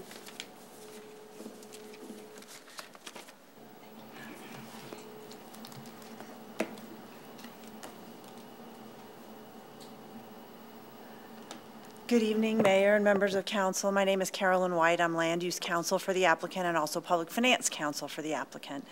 My part of the presentation is going to be to summarize for you our proposal on the public finance side, what is in the public finance agreement, and what we're proposing in the credit PIF ordinance. And then I'm going to introduce Clint Waldron, who's going to talk to you about the special district and the proposed service plan that'll be before you. Before I dive into the public finance, I just wanted to briefly take a moment and see if I could address the question that arose earlier about vested rights. I can't remember who asked it. Maybe it was you, Mayor, about is 12 years a common term? Okay. And I would just say in terms of projects that I have worked on, we have requested vested rights anywhere from 5 years to, on the very top end, 40 years for very large, multi-phase, long-term build-out projects. So, you know, 12 years is sort of in the middle, maybe on the lower end. But for a project that is as significant as this and has multiple components to it, we thought that was a reasonable time period to propose. Thank you. So why do we even need public financing in the first place? I have used this slide before, I believe, at the study session. And the idea here is that in today's world, it's pretty rare that you have any kind of major, complex, multi-phased or infill project where one single revenue source or one set of traditional finance tools is sufficient to make it function. And so this model is a way of explaining that there are some things that are absolutely and appropriately should be provided for by the developer. There are some things where we are sharing costs with the public. That's what a public improvement fee looks like. There are some things where the tenants are sharing the costs and perhaps paying increased property taxes by virtue of having a metro district. And all of that comes together in order to make a higher quality, more complex project possible. Sort of saying this in a different way, what I would also say is you sort of have to mix and match what's appropriate for each given project. Of all the projects I've worked on, I can't say that any two of them have had exactly the same capital stack on the public finance side of all the components that you put together. But one thing that is in common, and one thing that is what we are proposing here, and that is all of these revenue sources on the public finance side can only be used to pay for public improvements, and that's what we're proposing to do here. So why do we need a public finance agreement at all? This site carries with it a number of challenges that are not present in sort of any kind of comparable greenfield site that you might choose of comparable size somewhere on the perimeter of a city. This summarizes them for you. I'm not going to go into great detail, although we did have a little more detail about this in our letter proposal. But just to briefly run through some of them, as you heard, we are going to be proposing to construct or at least contribute the developer's share for a proportion of the new lift station. There are significant improvements to 120th Avenue, including some new traffic signals. The high-pressure gas line, which was discussed earlier, is a very significant both design and cost challenge for this project. And that's an existing feature that's there today. You sort of have to, with infill projects, you have to take the property as it comes and try to work around the constraints that are present on the site. So that's both a design challenge and a cost center, but it also has to do with reducing the net developable area on the site and therefore reducing the overall viability financially of the project. We've got some demolition ahead of us. We've got some obsolete structures that are on the property that need to be demolished, including some which have asbestos, and that requires a specialty type of demolition, specialty removal of materials to a specialty landfill, and all of these things add cost and time to the project. There's also a need for significant importation of fill to level out the grading on the property. And then finally, there's also the presence of some lead-based paint in some places, which also adds additional costs. So this is sort of the laundry list of the drivers that create a net deficit and make this project a little more challenging to develop and lead to the need to make this proposal.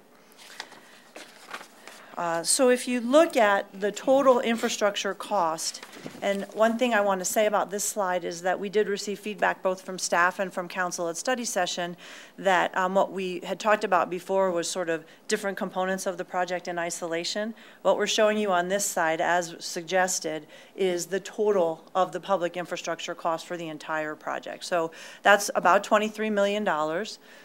We have various ways, as I said, mixing and matching the different public finance sources of trying to close that gap and pay for this public infrastructure. And so we are proposing to form a metropolitan district and add some additional property taxes here with the mill levy. We are proposing to add on a public improvement fee on the retail sales, and that will generate some additional revenue. The developer is going to make a private developer contribution of approximately $8 million. And then what we are requesting from the city is a sales tax sharing by means of a credit PIF. And I'll talk a little bit more in a minute about what that specifically means. And then the other thing that I want to mention is you see the two bullets underneath sales tax sharing where we say we're proposing to share sales tax for 10 years and accommodations tax for 13 years. I got those backwards. It's sales tax for 13 and accommodations for 10. I got it backwards on this slide, and I got it backwards in the draft public finance agreement that is in your packet. I have discussed this with staff, and when you get to that time in your agenda when you will be voting on it, if you are going to vote to approve it, someone will probably, and the city attorney I'm sure will guide you, have to make a motion to make that edit to the document. But all of the calculations and estimates that we have provided to staff and discussed with staff and presented to the city over this last year-and-a-half period have all shown it the way I've just described it to you, 13 and 10. So it's just a transposition error on my part on this slide. Briefly, just I know we've talked about this before, but particularly for the benefit of the audience and those who may be watching, I wanted to reiterate the difference between an add-on public improvement fee and a credit public improvement fee. So the add-on public improvement fee is a fee that is charged by the developer. It's a private fee. It is not a tax. It's added onto the price of goods at the point of transaction, and it is before the city sales tax is calculated. And that is the type of fee that is a private contract between two private parties. So really what governs that is principally the marketplace, and obviously you have to be careful because you don't want to price yourself out of the market and set it too high so that we won't be competitive with other retail in the vicinity, in the trade area, but it is a potential opportunity to recoup some of the extra costs that I just described earlier. The credit PIF is really a method for you to share sales tax. Instead of the city collecting all of the sales tax from the retailer and then paying back to the developer whatever the agreed upon amount is over time, the developer collects it directly from the retailer, and the retailer gets a credit for what they've paid to the developer and pays a reduced amount to the city. That's why we call it a credit PIF.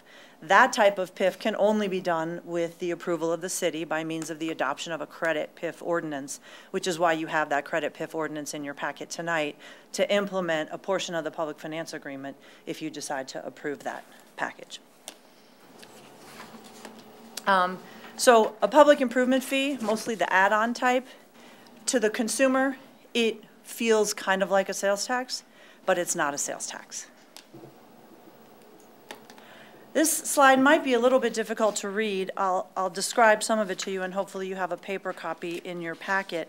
But the purpose of this slide was really to give you an example of some of the other well-known developments in the marketplace that have add-on or credit PIFs or both.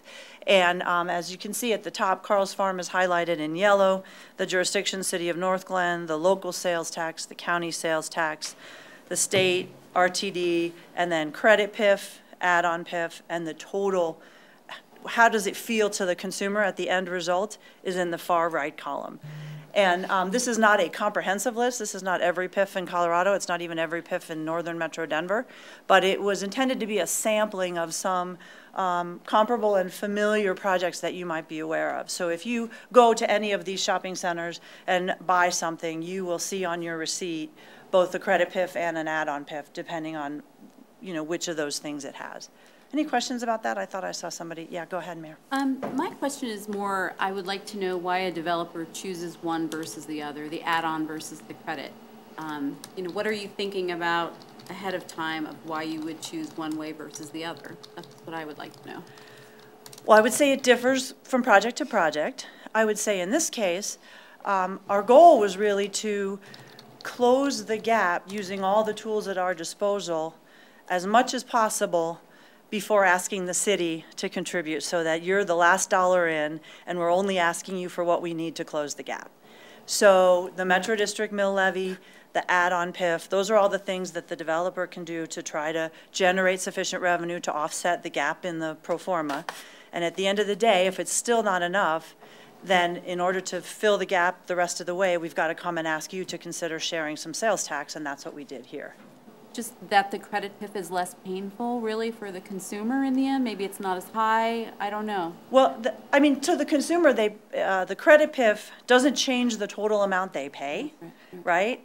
Only the add-on PIF does that. Okay. But from your perspective, the city obviously cares about the credit PIF because you're sharing some sales tax revenue that otherwise could have gone to the city coffers. But the flip side of that is, if we don't put together this package to make this project possible, it could be that what you receive in the city coffers from this property for the foreseeable future is actually zero. So it's sort of asking you to share with us in the cost of getting this project off the ground and making it possible. Thank you. Yeah. Does the add-on PIF ever sunset? What we have drafted here is that for the initial term, until the initial debt is paid off, it has to stay in place, and then after that, it's at the discretion of the developer whether they would sunset it or not. If they keep it in place, there's a defined universe of things that they can spend it on, all of which have to do with physical public improvements to the property to make it better. So they could continue to collect that add-on PIF and reinvest it in the park, the trails, the infrastructure, the public art, and so on. So the residents don't have a say in whether or not the PIF sunsets? It's only the developer who gets to decide? That's correct, the developer as the declarant. But the PIF is only collected on retail sales, right? So the residents don't pay it unless they shop at the stores. Okay. Okay, moving on.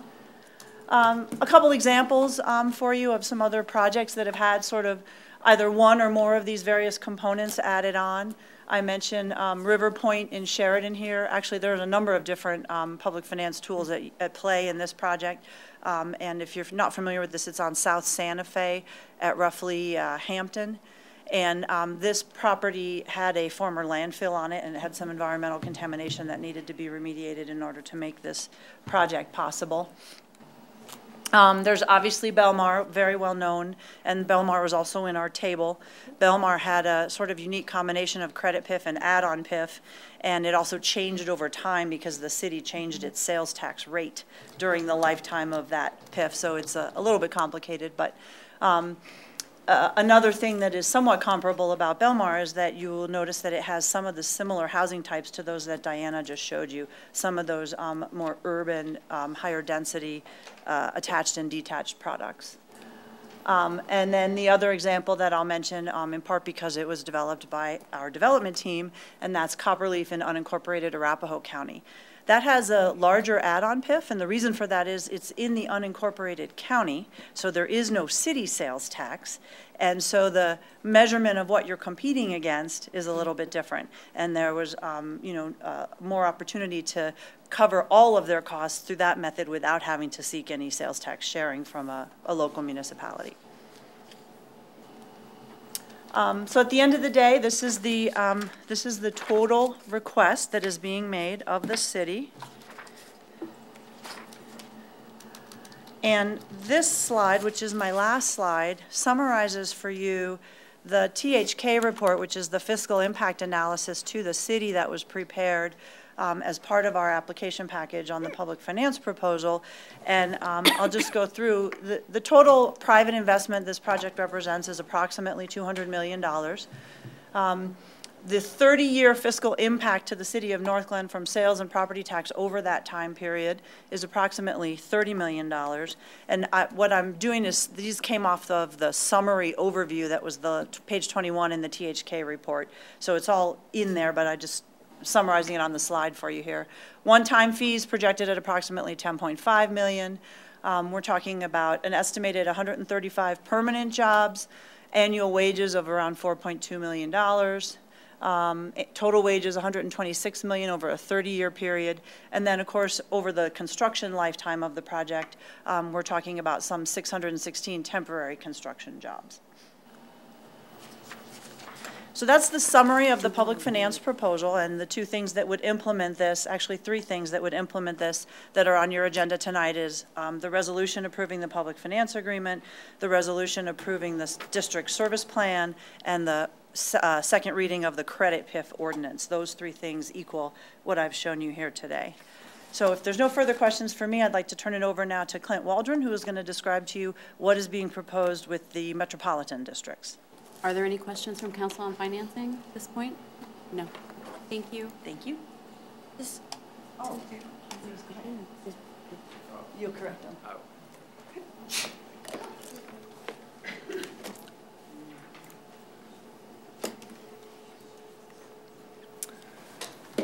Good evening, Mayor Dodge, members of council. My name is Casey Lekahal with the law firm White Bear, Ankley, Tanaka, and Waldron, attorneys at law, 2154 East Commons Avenue, Centennial, Colorado.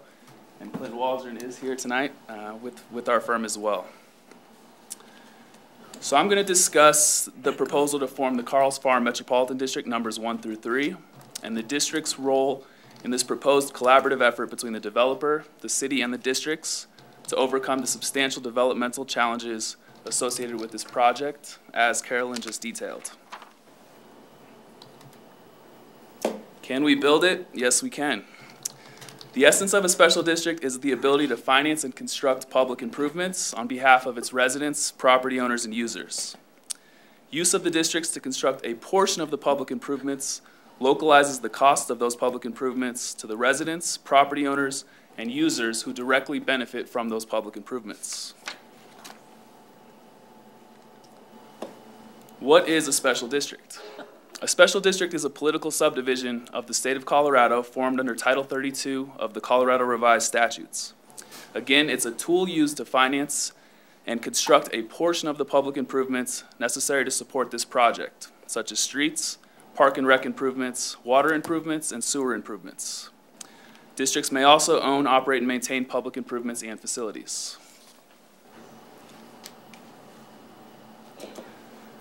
What a special district is not. A special district is not an HOA, which has the ability to finance, construct, and maintain private improvements on behalf of its members. Special districts are limited to the ability to finance, construct, and maintain public improvements. Special districts have limited police powers and do not exercise any direct land use regulatory authority. All land use regulatory authority will remain with the city. Finally, special districts cannot provide the same services as an overlapping district without prior consent. Where are special districts used? There are thousands of special districts throughout the state. They have become one of the primary financing tools for the construction of public improvements. It's kind of hard to see on the map, but following are several maps which are provided by the Special District Association, which highlight the prevalence of special districts throughout the state. This map shows a broad view of the state, showing their consistent use from Colorado Springs to Fort Collins.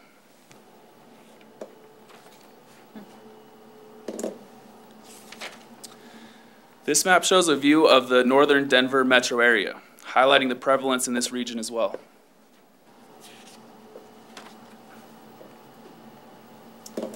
Finally, here's a view of Northglenn and its surrounding municipalities, showing specific special districts, such as the Village at Dry Creek Metro District Number 2, which is being used to finance and construct public improvements related to Denver Premium Outlets on 136th and I-25. Carl's Farm is shown there as the red star.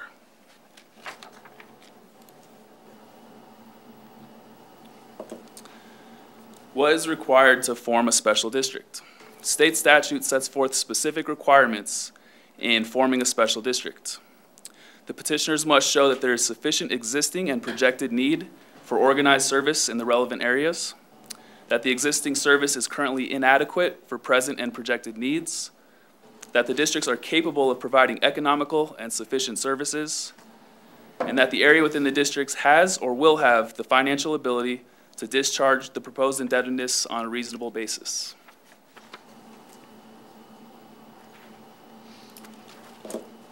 How are special districts governed? These proposed districts will be governed by 5-member boards of directors, which are elected by a majority vote of eligible electors.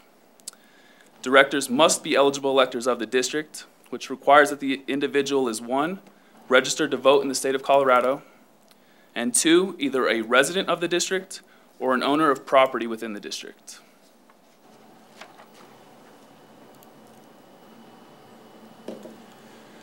We recognize the importance of transparency, both in providing notice to potential and current property owners as to the existence of the special district, as well as ensuring that the district's ongoing operations and finances are conducted in an open and transparent manner. I will first address the requirements that the district's operations and finances be conducted in a transparent manner. Special districts are accountable to their constituents. All district business must be conducted at public meetings after providing due notice to members of the public. Districts must maintain minutes of all meetings, and similar to cities, the district's records are subject to public inspection in accordance with the Colorado Open Records Act. Further, districts are required to provide public notice of all elections and must hold elections to authorize taxes and issue debt, as well as elect its governing board of directors.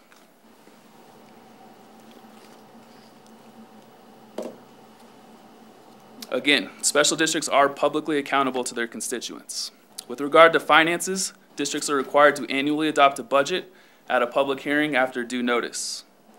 Districts must perform an annual financial audit unless the district is otherwise qualified for an exemption under state law. Districts must provide an annual transparency notice and must record a special district public disclosure notice on all property within the district's boundaries, both of which will be addressed in greater detail further in this presentation.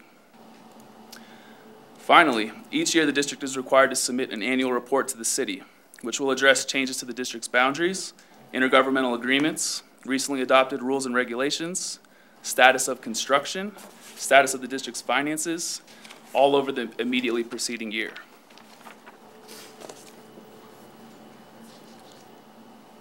Here's a map of the district's boundaries vicinity map, and as you can see, it's intended that the service area of the metropolitan districts will align with the boundaries of the project.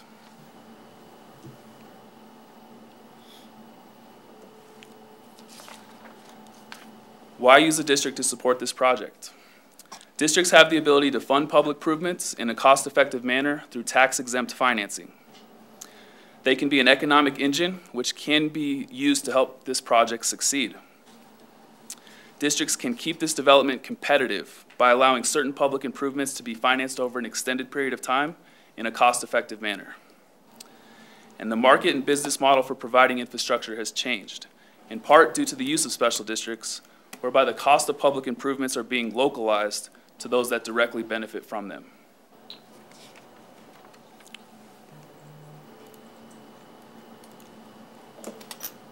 Getting back to transparency, again recognizing that it is of the utmost importance.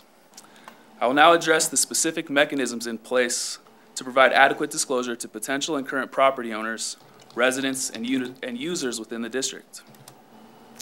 For potential purchasers of property within the district, there will be express language in the purchase contracts which disclose the existence of the special districts. Also, the order and decrees issued by the district court which officially formed the districts, as well as the service plan which is being considered tonight, will be recorded against all property within the districts, which would of course come up in a title report. Further, the service plan requires that the districts work with a developer to provide an additional written notice to all purchasers of property within the district, above what is required under state law. This notice would include financial information about the districts and is required to be filed with the city prior to the issuance of any debt. As briefly discussed earlier, the districts are also required to provide an annual transparency notice, which includes the district's contact information, meeting dates, financial information, and election information.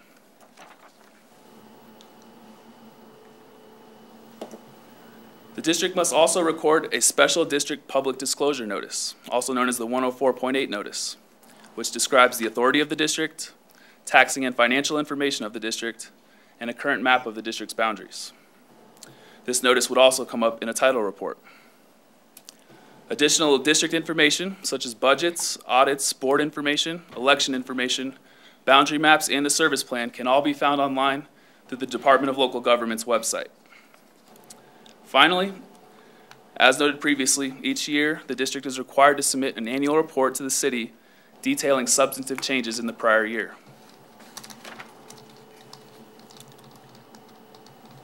What public improvements and services can the district provide? Districts can provide street improvements, water, sanitation, park and rec, traffic and safety protection, transportation, television relay and transmission facilities, mosquito control facilities and services, as well as security, design review, and covenant enforcement services.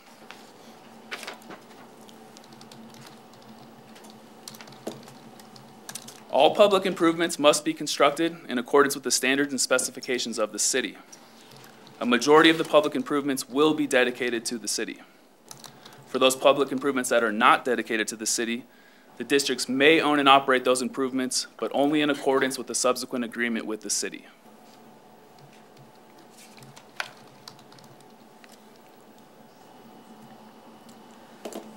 What are the benefits of using metro districts? Metro districts facilitate growth in the market value of property within the district, which improves the overall financial condition of the area. These benefits can be realized without putting property owners at risk of unreasonably high mill levies. Metro districts can be used to maintain a competitive market with other jurisdictions which are using special districts. As the cost of development in Colorado has increased, districts have become a popular and statutorily authorized way to finance necessary public improvements in a cost-effective manner.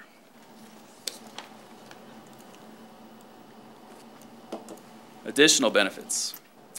Local jurisdictions, in this case the city, is not obligated for the debt of the district. Metropolitan districts address local infrastructure needs and provide public improvements where no other public entity is willing or able to do so.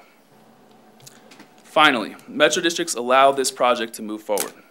As noted earlier in the presentation, there are substantial public improvement challenges to this project, and this project is not viable without the use of special districts in collaboration with the city and the developer.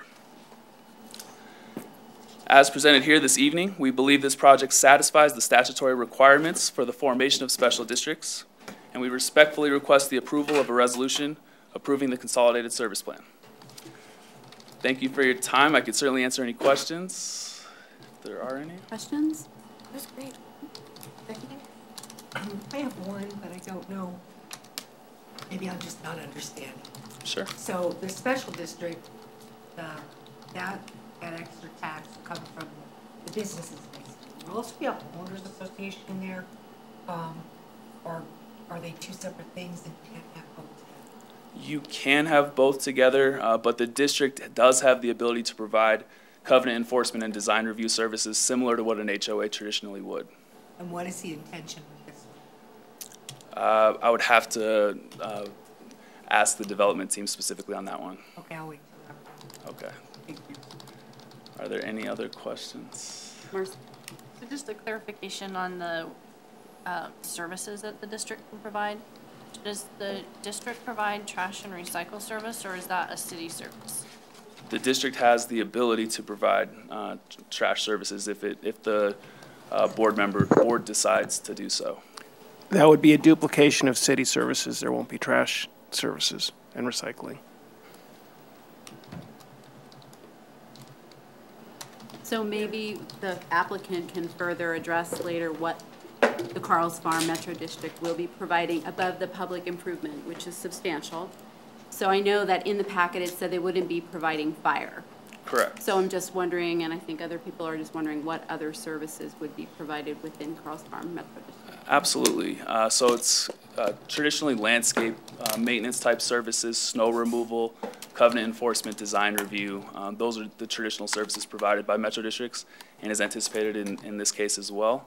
But again, as noted, vast majority of the public improvements will be dedicated to the city for the city's ownership upon completion. Bruce, did you have a question? Good. All right, any other questions?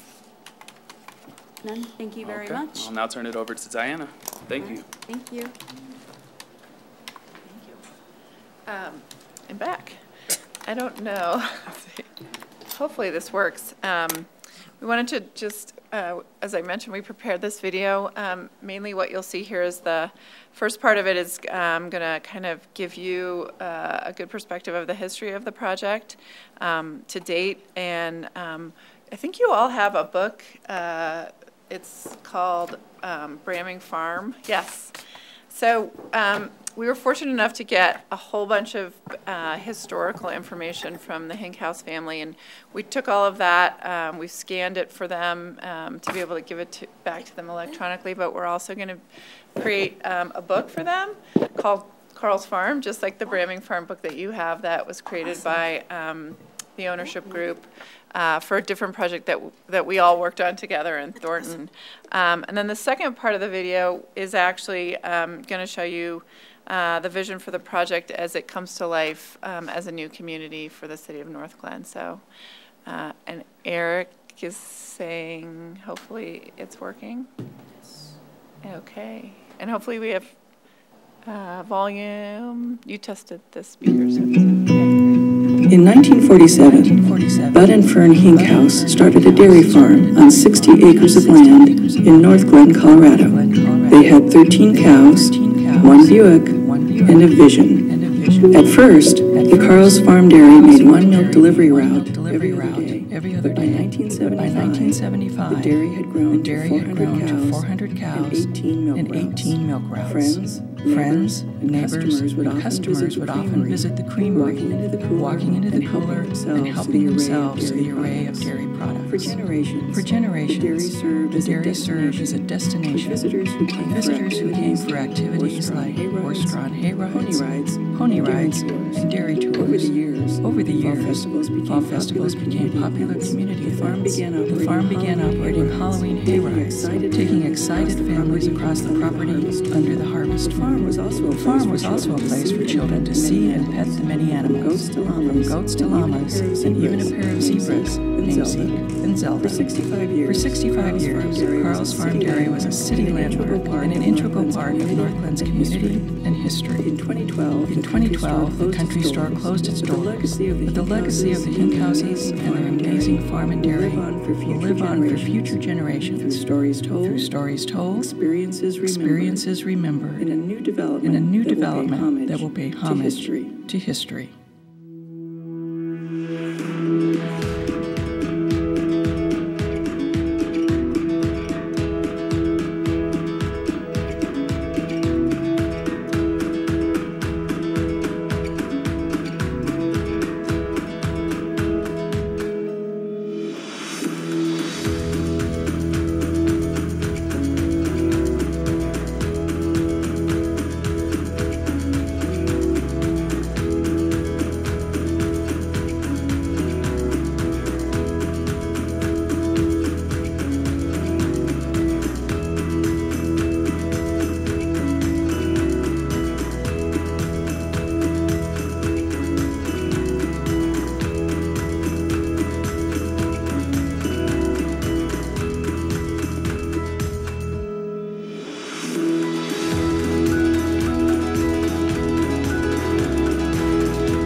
All right, Mayor and Council, home stretch here.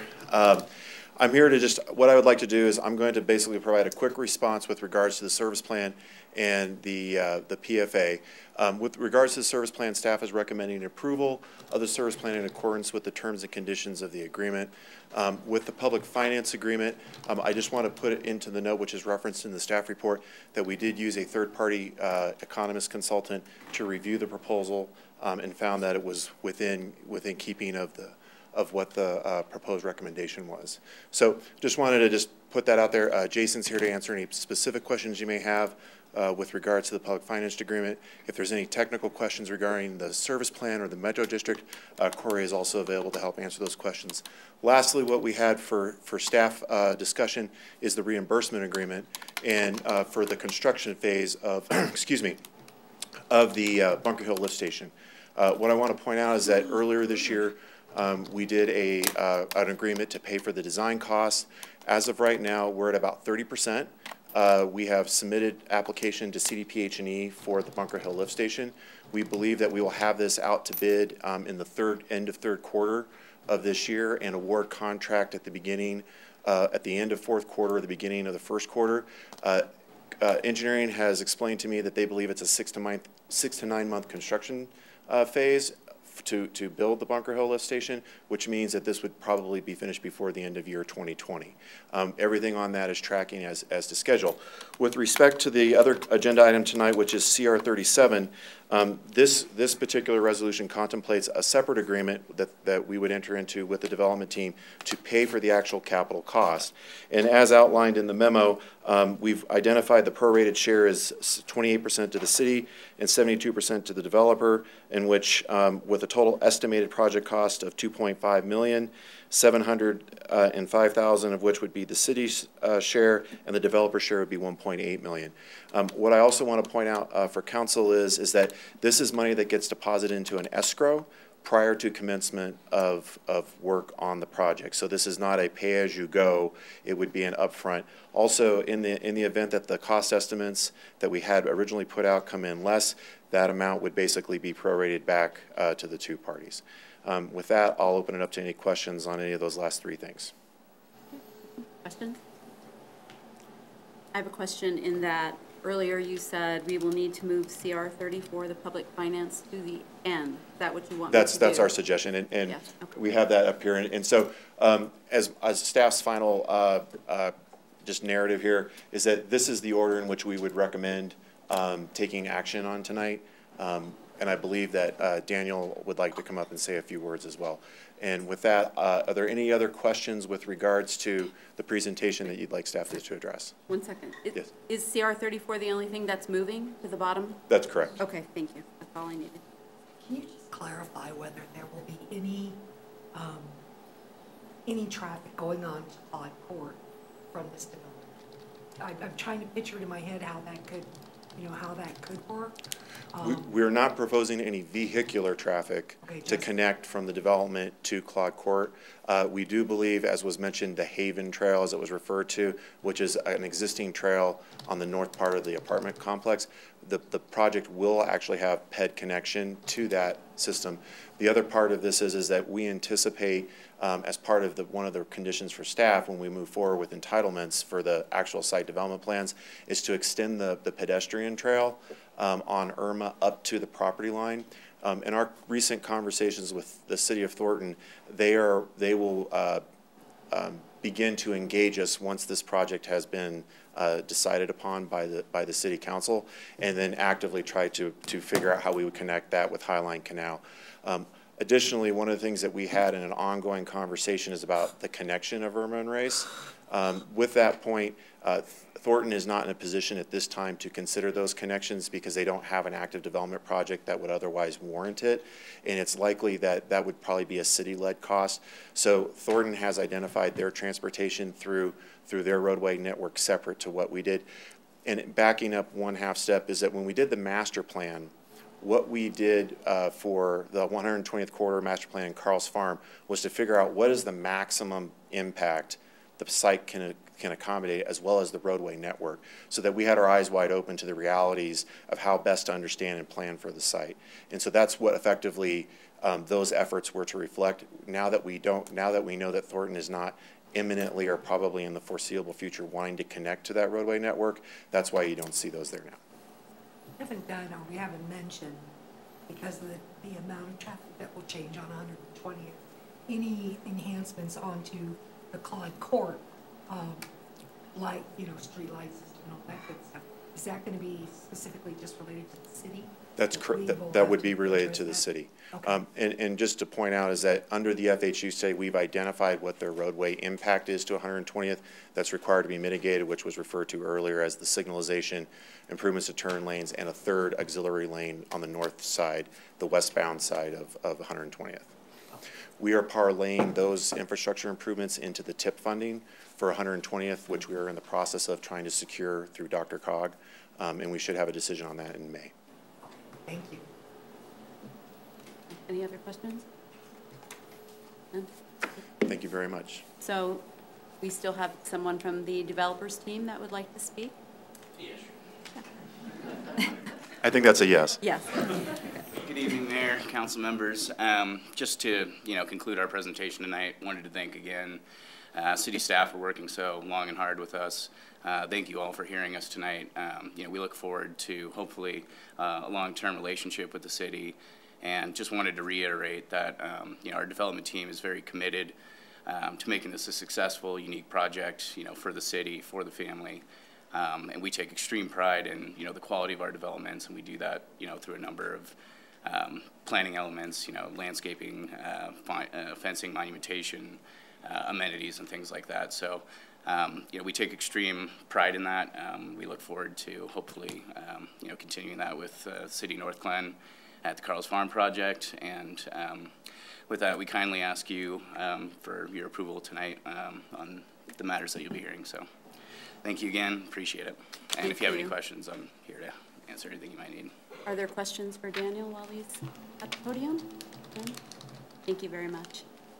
At this time, I would ask all other persons that are in support of or opposed to the application, you're entitled to present public comment at this time. Hi, my name is Shannon Sublett. I'm just part of our large Carl's Farm Dairy family.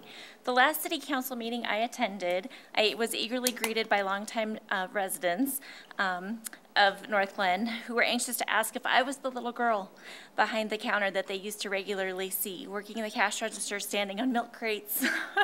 I immediately recognized the couple who would come in at least weekly for years. Yes, that was me. That was me, the little girl that would spend countless hours at the store, behind the counter, helping fetch items, cleaning the cooler, taking money, and establishing connections with customers. The store was the last place I would visit before I would catch the bus in the morning, and the first place I would go after I got off the bus. It was where I would spend my snow days because I was the only one that could go to work. And I would come to value connecting with others and growing my skill set of customer care. I was one of 3 children, all of which would work at the store prior to going to college, and there were other grandchildren and even great-grandchildren who invested many years at the store as well. But before us were the girls. The set of 4 girls who were raised by Bud, often called Carl, and his wife Fern, who developed the legacy we all knew as Carl's Farm Dairy. One of the girls, who I proudly call Mom, called the dairy home for nearly 65 years. She was not only a daughter of Bud and Fern, she was also the wife of one of the dairy managers, my dad Lloyd. My mom was also dedicated to over 30 years at the local school district, so it was inherent that I would feel really rooted to this community. There is great pride being part of a family who developed a family-owned and operated an agriculturally based business that became a staple of our community. Carl's Dairy was a daily stop for many people across all ages, a weekly stop, sometimes a seasonal stop for whipping cream, eggnog, a hayrack ride, or a transitional stop for U-Haul customers who were moving to the neighborhood. The dairy provided a place many of our customers would come to catch up with familiar faces while buying dairy products and gas. My grandpa would make multiple trips back and forth from his home to the store throughout the day. Customers could rely on a personal connection, a friendly teasing, and sometimes a wager. Watching him talk to people, take notice of people, and employ a wide variety of people across ages, cultures, and developmental abilities made me take notice. I took notice of the importance of establishing oneself in your family as well as your community. I took notice of what it means to build community. I took notice of what it means to give back to the community. After growing up on the property myself, moving out of state after graduate school, and establishing a family for a few stayed out of years, I noticed that my roots in this community were not fading by any means. After living 7 years out of state, I moved back to Colorado. I did not choose to move to the mountains, down south. I chose to move right back to this specific area. For a while, I was even blessed to spend raising my family in my grandparents' home after my grandma passed away. I live not far from the dairy. I have 4 children in the Adams 12 School District. I have chosen to work in the district's Child Find program as a school psychologist, serving families of our community. All to say, I have really strong roots in this community. I'm prideful and so hopeful for what is to come. I am just part of our Carl's Farm Dairy family, but I feel like I can speak for all of us when I can say we are excited about what's in store and extremely supportive of this development. There are nearly 65 acres of possibilities, 65 acres of new experiences, and 65 acres of life in store for future residents and consumers. Thank you to our team and the council for your hard work and consideration. So I'll introduce my mom, Karen Sways. Thank you very much for sharing your story.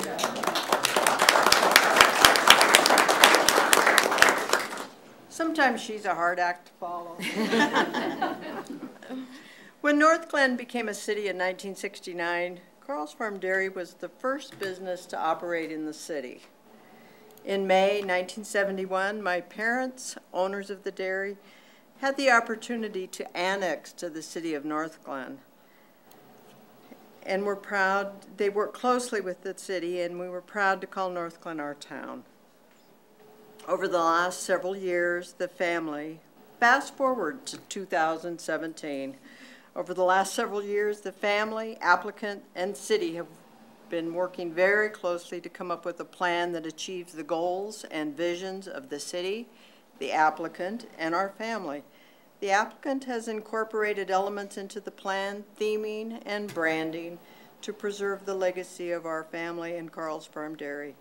The family, most importantly, supports this project.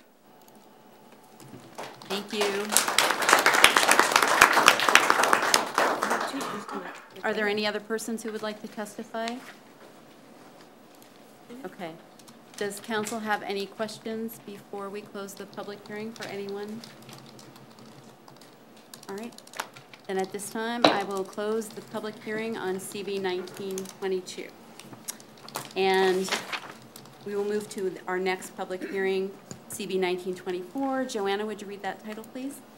A bill for a special ordinance granting a sales tax credit in the amount of 2.25% and an accommodations tax credit in the amount of 3.75% to the extent that certain public improvement fees are imposed and collected. You have already had that public hearing. That was combined in your initial script. Why are they separate then? This is very confusing. Okay. So you've already had both of those 3 public hearings were all combined. It was all combined. Oh. Okay. Thank you very much. So we don't have any more public hearings. We're moving to ordinance's second reading. I did close the public hearing. I'm sorry. We will move to ordinance's second reading, CB 1922. Joanna, would you read it, please?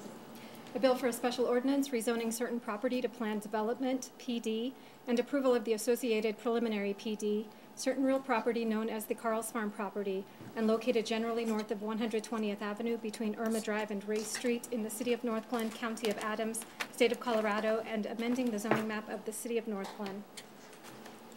Move for approval. Second. Okay. Who's going to take this? Heather? There's no formal presentation for this portion because we already had that presentation by staff. So it's just open up for council discussion at this point. If you have any pros or cons on the development application at hand, now would be the time to voice your opinions. And this is the zoning piece, so this is the PD piece. Start. So I have a quick question. about the hotel or slash senior housing. To me, they seem like two very different things, and I was just curious, what's the deciding factor between them? I don't know what's going to be slated. So in terms of land use authorization, they would both be authorized because they're both consistent with the master plan based on staff's recommendation. Now, which use might be selected is probably a question for the development team, but at this point, as part of the PD plan, you are authorizing either use. You're not approving either use. Are there any other questions, Jordan? Thank you, Mayor. Just a quick question, point of clarification. After looking at the retail units, was there an exact number that would be authorized to be within the area? An exact number in terms of square footage? Exactly. I'm not sure what the exact square footage is. When it comes to the retail units? Thank you. The exact square footage isn't determined at this time, but currently we have programmed approximately between 30 and 36,000 square feet of commercial retail use. Okay. Thank you. Are there other questions? You know what, Daniel, while you were sitting down, I just was thinking, I wanted to ask about the gas line because I want to know from a developer's point of view, I don't know how much it costs to move that gas line. I don't know what. So I do have a preliminary estimate from Magellan. I've been working pretty closely with them to come up with the alignment, and actually our first preference was to leave the pipe in where it's at, where it's located today. I don't know if we can pull up an overall map. Maybe. Oh, okay. We know where it was. Okay. We know where it was. So, you know, we looked at probably 10 different iterations with Magellan on leaving the pipe where it is, but since Irma lines up to the south and it has to line up to the north, there's only so much wiggle room with, you know, which Irma could move. And so if we left the pipe in place, it would be under Irma for a very long stretch, approximately 600 feet. And since they visually inspect the lines every Monday, that wasn't going to work for them. So we ultimately decided that it had to be relocated. And like I said, I do have an estimate from Magellan. I can be happy to share that with you, what that number is, if you'd like. I'm just wondering what you have to weigh when you have to weigh the cost of moving the line or what you're giving up in the development space. Yeah, I mean, like I said, we looked at many iterations, and it would have been our preference to leave the line where it is and not have to, you know, relocate a high-pressure gas line because there's, you know, challenges that come with that. But ultimately, it's their line. They have a blanket easement over the property now, and they said, you know, they basically gave us no choice but to relocate. Thank you very much. I appreciate that. Other questions from council? All right. Seeing none, Joanna, would you open the vote, please? The vote is open. Please vote.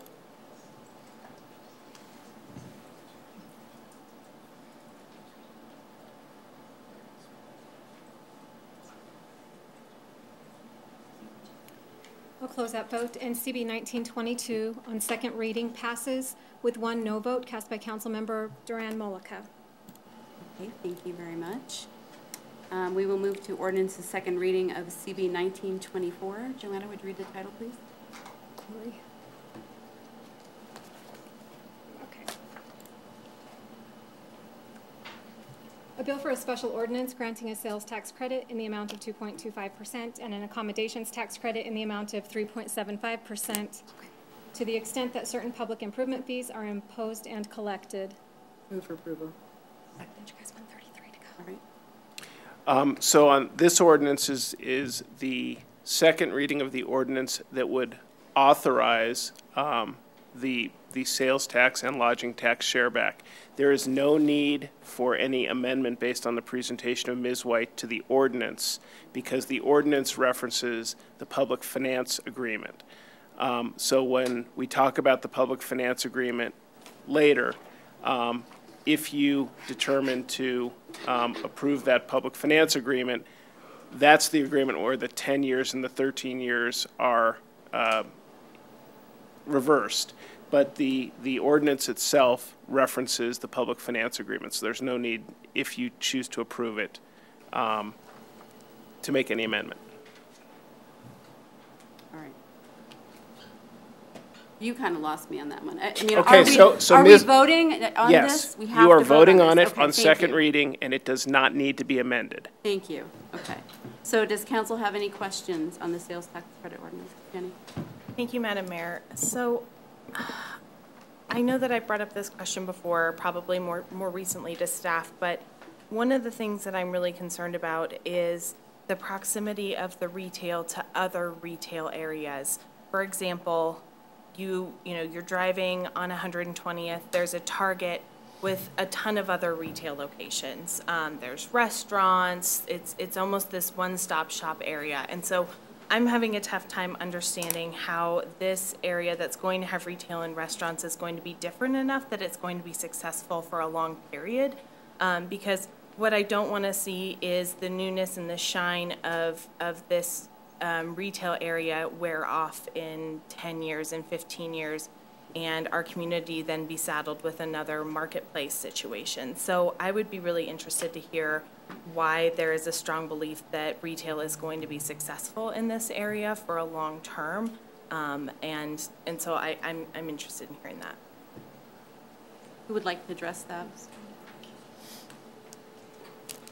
Thank you. I'm David Goldberg again. So that's a very good question. One of the things that's very intriguing about this site is it's on 120th. 120th is probably the major corridor in the North Metro Denver area. I would equate it to the Colorado Boulevard of Southeast Denver. You are correct, and one of our challenges in marketing this is there's so many retail uses in the corridor. But that being said, as we talked earlier, we have already spoken to a number of unique retailers. When I say unique, people that aren't necessarily here. As I said, we've done, as I said, a void analysis of what's here today, and there are a number of uses that are not here today, and those are who we're targeting. And again, the traffic along 120th, and also being part of a mixed-use development, there's nothing, I guess if you went down to Bradbury, that would be, I guess, the closest comparison of with the residential combined with the retail in the area. And you look at that, initially, I think given just the timing of the delivery of that, but that's a very successful development. Now, again, on 120th, a little bit further to the west, but in our minds, we view that it can be unique like Bradbury and differentiate itself from the Target Center to the west, the King Supers to the east. It's a little bit, again, we have 32 to 36,000 square feet. We're not going to target these big junior anchors or big anchors. It's going to be folks that depend on the residential right there. It'll bring people that come in to Northglenn from other cities, will drive by here and stop here for lunch, things like that. So given the fact it's on 120th, combined with its mixed use development, we're confident that it can differentiate itself from the other retail on 120th. Can I have a follow-up question, please? Thank you. So you've mentioned having not being able to name the potential tenants, and I understand that. Can you give us a general idea of what could be going in there that you deem to be successful when, there's a Target and there's a Sprouts and there's children's clothing and there's ice cream and there seems to be so many of these things already at 120th and Washington and Grant? Like what is going to make people come further down 120th that makes this location a destination and not just a drive-through?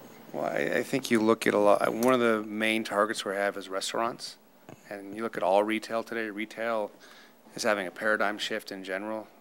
The days of soft good users and because of those big boxes you named, a lot of those businesses are struggling. And I think there'll be a number of restaurants, both sit-down, quick service type restaurants. I think there'll be service providers, uses like, as I put me on the spot here, I'm trying to think exactly what to do.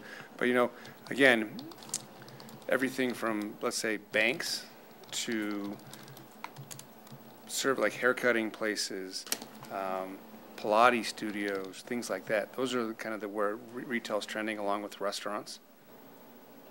Okay, and then hopefully final question. So I noticed Councilmember Mullica brought up seeing the hotel versus potentially senior housing there. Can you help us understand, one, how that decision will be made in terms of what goes in there, and then two, if it is indeed a hotel, how are we how are we able to decide whether or not that's going to be successful or not? We've had previous people come in and tell us that unless a hotel is directly next to an interstate, that it's not as likely to succeed. And knowing that, yes, this is certainly close to a light rail stop, I don't know how walkable that is potentially with luggage, you know, with somebody who's coming in. So maybe you can speak to that point a little bit. I can tell you,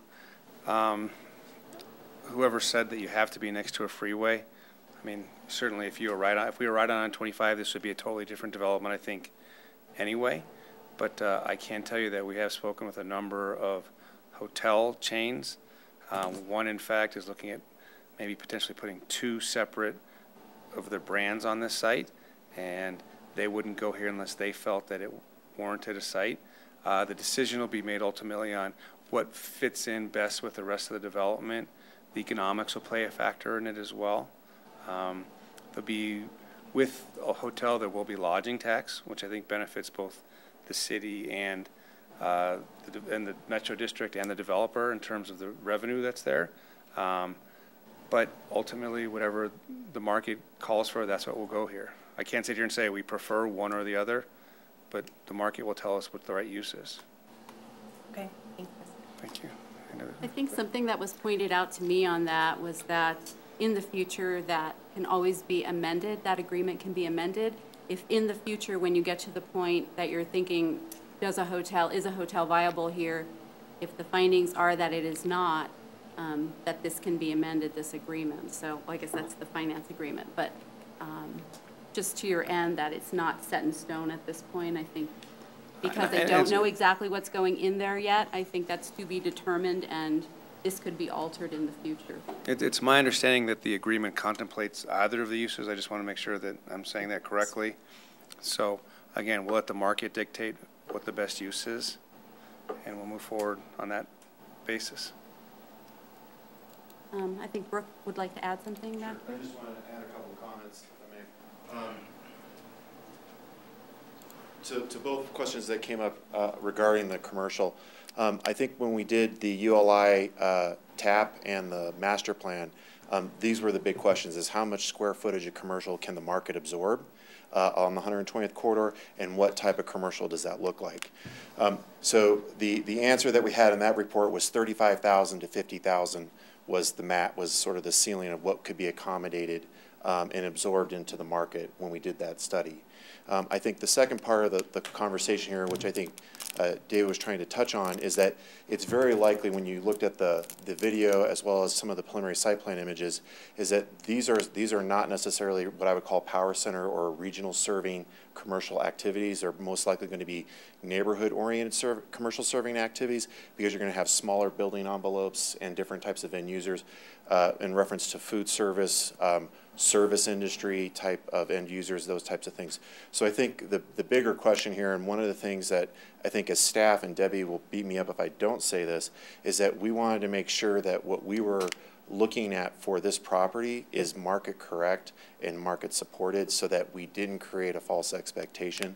And I think that's overall moving forward, we've had our eyes wide open about this particular project as to what really can go here, and not sort of overpromise in this entitlement package something that we don't think can actually happen. So I just wanted to add that commentary, because in my opinion, what we're seeing being proposed is more or less consistent with what we had understood through our master planning exercise and our ULI TAP.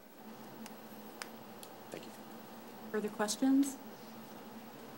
I don't know if it's really a question, more kind of statement driven, I suppose. I definitely was pretty hard on you when you were here back in October, in particular about the sales tax in the hotel, and I do share the comments about the hotel still. I don't think it's viable, but it is what it is. Nonetheless, I appreciate your focus in bringing the 50% and getting, bringing 50% more. I think it's really important. And I do believe that there is such a gap in this area for things that are missing, that I think it's doable. And I think back to my first project on council, which was Webster Lake Promenade, and I think about the tough time to sit here and think about those decisions when you're kind of maybe don't have all the information. I wouldn't say blinded, but it's the unfortunate position of like sitting here and not knowing because you're not in those kind of conversations. And it's one of those things where you kind of just have to trust it, that it's going to pull together. And I don't know that you're ever going to get a development that you could say would be completely viable 100% of the time. And there's always going to be a cyclical time in which businesses are going to change, and there's another way of doing business. I mean, I don't know that people sat back, 15 years ago and thought, never going to be a time that a big box store is not going to do well. I mean, it's just the way that things change. The internet changes things. And I like that you thought about that, because had you come and presented something to me that showed a lot of big box stores in development, you probably would have that chance getting me through on that one. So I do like that you're really being conscious of it. And I think you've heard us loud and clear of needing to have a sense of place and having those, and as you're thinking about those businesses that you're bringing in, I think that's what we're craving. We don't want something that is down the street, and I think that's just really important to us.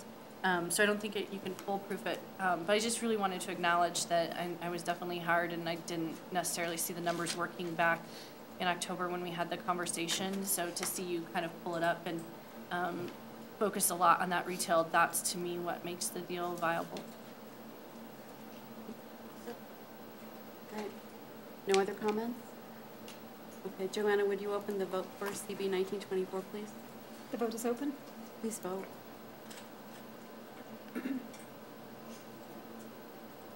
I'll close that vote, and CB 1924 on second reading passes with 1 no vote cast by Councilmember Duran Mollica. Thank you. Okay, we will move to ordinance's first reading with CB 1925. Joanna, would you read the title, please? A bill for a special ordinance rezoning from PD planned development to MC mixed-use corridor, certain real property known as the Northglenn Civic Campus property, City of Northglenn, County of Adams, State of Colorado, and amending the zoning map of the City of Northglenn. Move for approval. Second. Are you going to present, Heather? Thank you, Mayor Dodge. This evening, this item is on first reading, so we don't have a formal staff presentation. However, Amanda Peterson is with us, as well as Eric Enzi, both project leads on this phase of the Civic Center master plan implementation. This is part of phase 1. So if there's specific questions, we'd be happy to answer those. Otherwise, this item will be scheduled for second reading and public hearing on April 22nd. Are there any questions at this point? None. Hearing none. Joanna, would you open the vote, please? The vote is open. Please vote.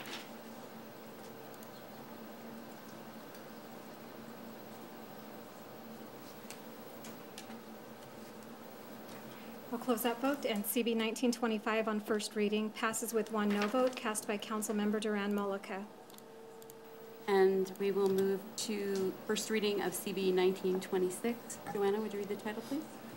A bill for a special ordinance rezoning from AG agricultural to MC mixed-use corridor, certain real property known as the Station Village property, City of Northglenn, County of Adams, State of Colorado, and amending the zoning map of the City of Northglenn. Move for approval. Second. Thank you, Mayor Dodge. This is a 5.4-acre property located in the northwest corner of 112th and York Street. This development is on first reading and will be scheduled for public hearing and second reading on April 22nd. Staff is available to answer any specific questions that you may have. Otherwise, we'll have a formal presentation on second reading and public hearing. All right. Questions on this first reading? Hearing none. Joanna, would you open the vote, please? The vote is open. Please vote.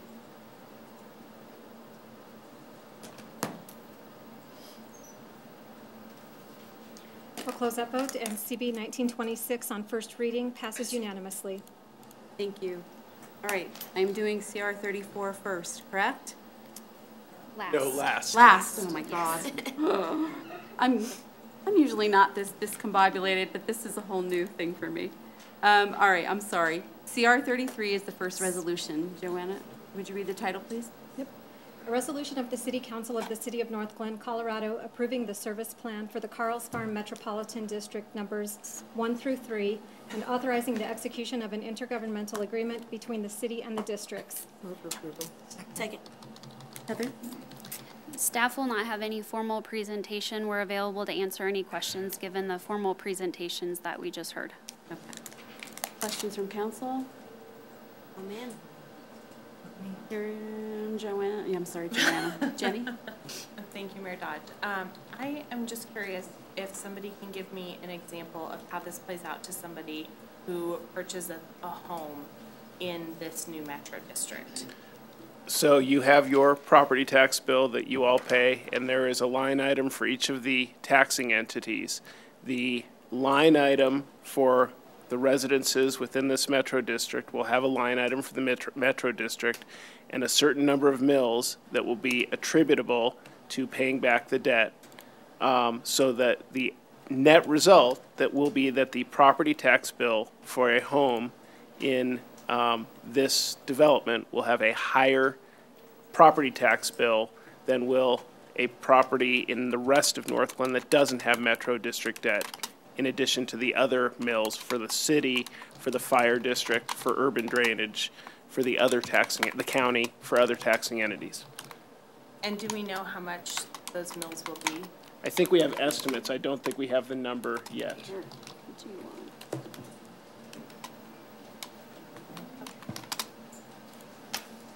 Under the service plan, the maximum debt mill levy is 50 mills. So the maximum that can be imposed on a property and used to pay debt is 50 mills.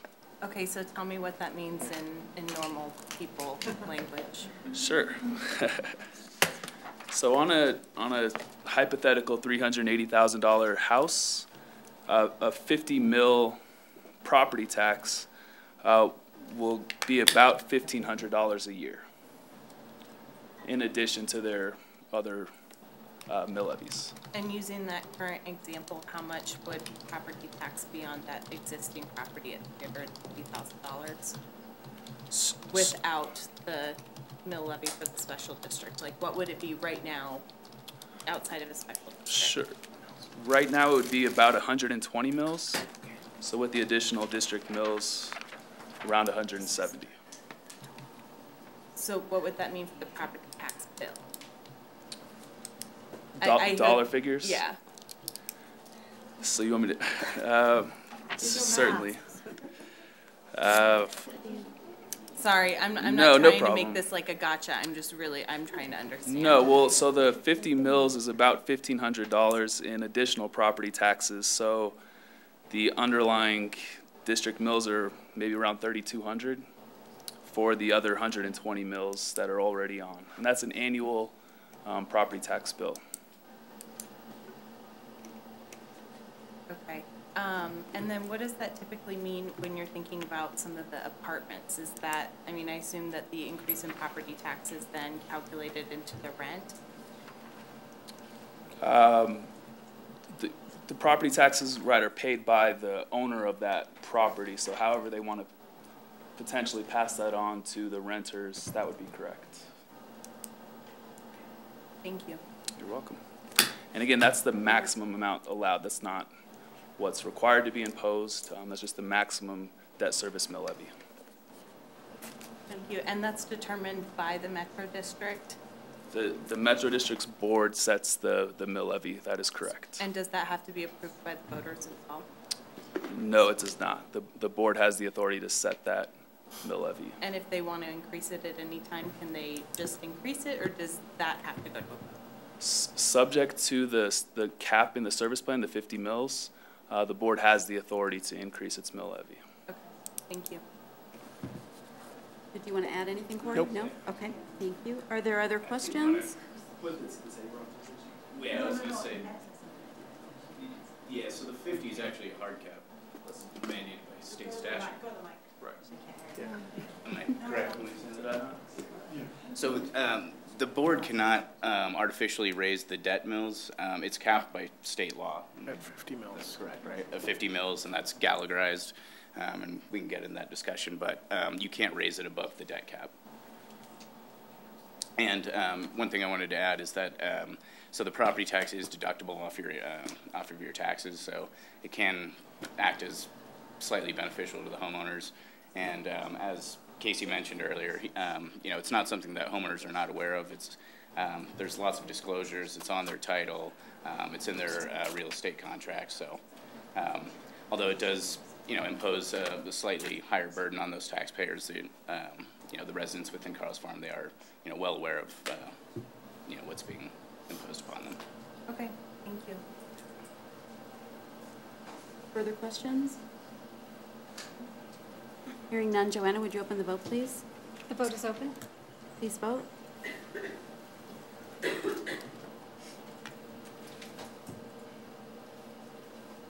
We'll close that vote, and CR 33 passes with 2 no votes cast by council members Duran, Malika, and Wilford. Thank you. We will move to CR 35. Joanna, would you read the title, please? A resolution approving Carl's Farm filing number 1 as a final plat for conveyance only. Second. So no staff because we've already discussed it. Okay. Does council have any questions on the conveyance plat? Hearing none, Joanna, would you open the vote, please? The vote is open. Please vote.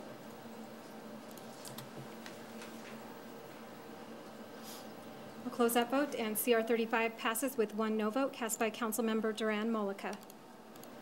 And we will move to CR 36. Joanna, the title, please. A resolution approving a vested rights development agreement between the City of Northglenn and KF Developers Incorporated regarding the Carl's Farm development. Move approved. Second. Same issue we've already discussed. Are there any further questions?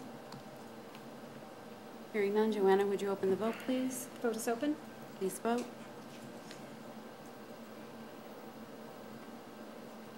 We'll close that vote, and CR 36 passes with 1 no vote cast by Councilmember Duran, Malika. And we move to CR 37. Joanna, the title, please. A resolution approving an agreement between the City of Northglenn and KF Developers Incorporated regarding the construction of the Carl's Farm lift station. Same thing. We've already discussed this, so any questions? Hearing none. Joanna, would you open the vote, please? The vote is open. Please vote. I'll close that vote, and CR 37 passes with 1 no vote cast by Councilmember Duran, Malika. Thank you. And lastly, resolutions, we go back to CR 34. Joanna, would you read the title, please? A resolution approving a public finance agreement between the City of Northglenn and KF Developers Incorporated regarding the development of the Carl's Farm property. Second. Thank you. Corey? And Mayor and Council, on this, if you are inclined to approve it, in section 2.4 on page 8, on the 5th line from the bottom, there is the number 10. That should be changed to 13. And 3 lines from the bottom, the number 13 should be changed to 10. Thank you. All right. Is there any discussion from council on the public finance agreement? Does that have to be an amendment, or can we just take it correct? You can take it as a correction. Thank you. All right. Seeing no questions, Joanna, would you open the vote, please? The vote is open. Please vote.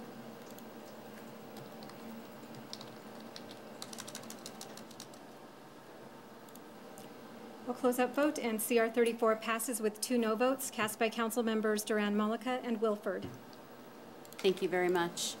That's kind of the end of our Carl's Farm show tonight, but what I would want to add this evening is that I really thank the developers and the family for working together, and I think bringing forward a product that we haven't seen in Northglenn before, and I think it's amazing that we're going to get a product like this.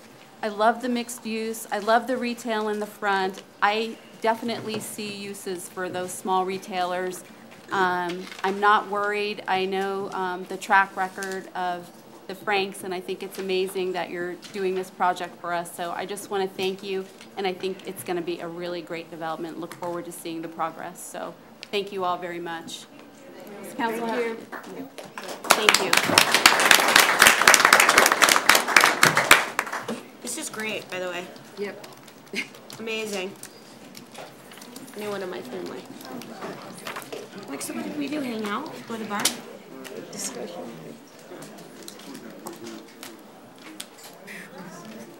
Well, that was fun.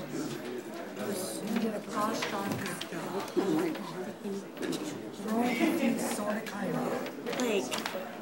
What? I thought it was coming back. If we could continue with our discussion item this evening, neighborhood services with Brooke.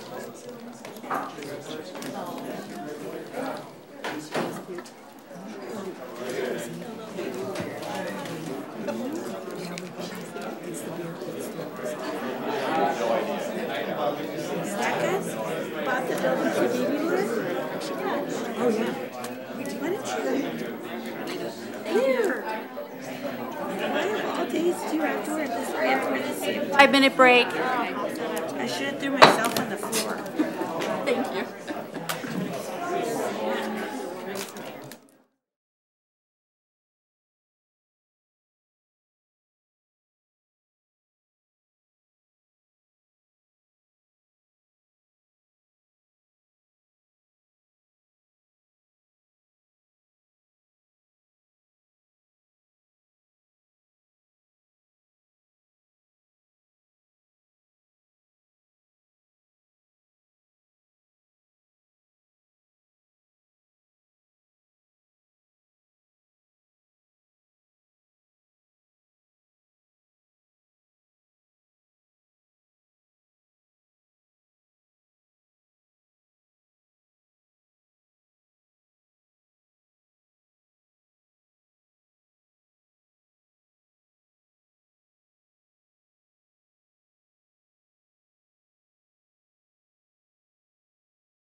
Reconvene, please.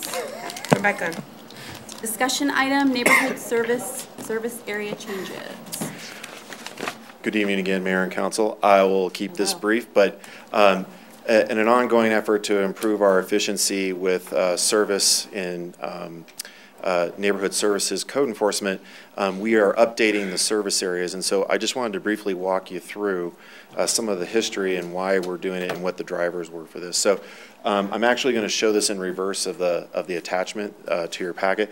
This is what we were doing back prior to 2016, where we had 4 officers assigned to each individual ward, and that we had a 5th officer who did nothing but address commercial properties and graffiti.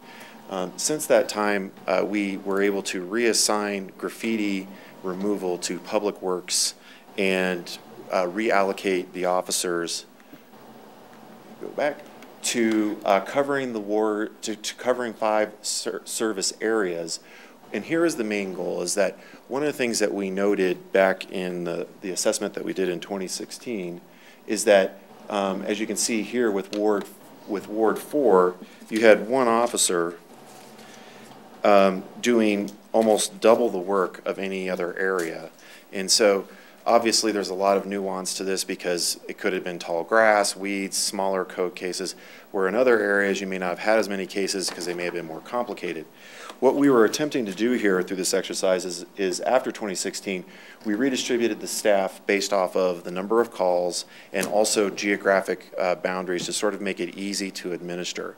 So over the last 2 years, we've been evaluating, is that working and is it still equitable and reasonable distribution? And so in doing that, what we looked at was the number of cases per officer, the types of violations, are they 1, 7-day, 30-day violations, because we have varying degrees of violations.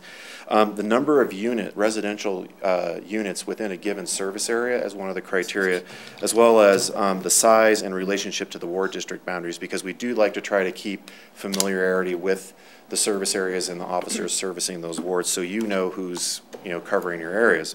And then lastly, we look at individual performance standards, and part of this, one of the big drivers that we looked at is areas like Village Greens has the highest density of population in the city because you also have Thistle Sage and the other apartments. And so the challenge there is that you have more population, which means there's a larger propensity for code violations statistically just because of the density. So in doing all that, we came up with this new plan where we've slightly readjusted the service areas, and I think really, you can kind of see here as I jump back and forth where the change is. The green and the blue is really the substantive change, where we basically are trying to create an a balanced amount of caseload and service area to each of the officers to sort of make sure that we're optimizing our service delivery in terms of the amount of casing.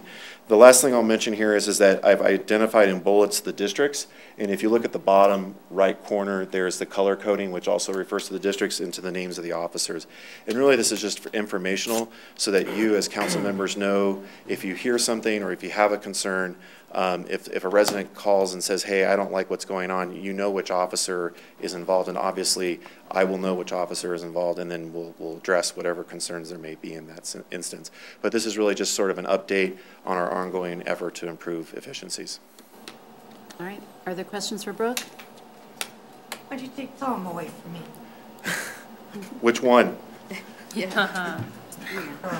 Carlson. Carlson's now the supervisor. Oh. Oh, so we got. Yes. Okay. Well. Jenny? Thank you, Mayor. Do you think that there's ever going to be a point in which code enforcement becomes less reactionary and more proactive? So one of the things you'll notice here is I don't think the data that we have on this particular ones, but on the 2016, if you look on the first slide deck, which by the way is off of 2016 data, but what these numbers show is what the proactive and reactive tallies are, and on an average, that's about the same percentage split as we do now.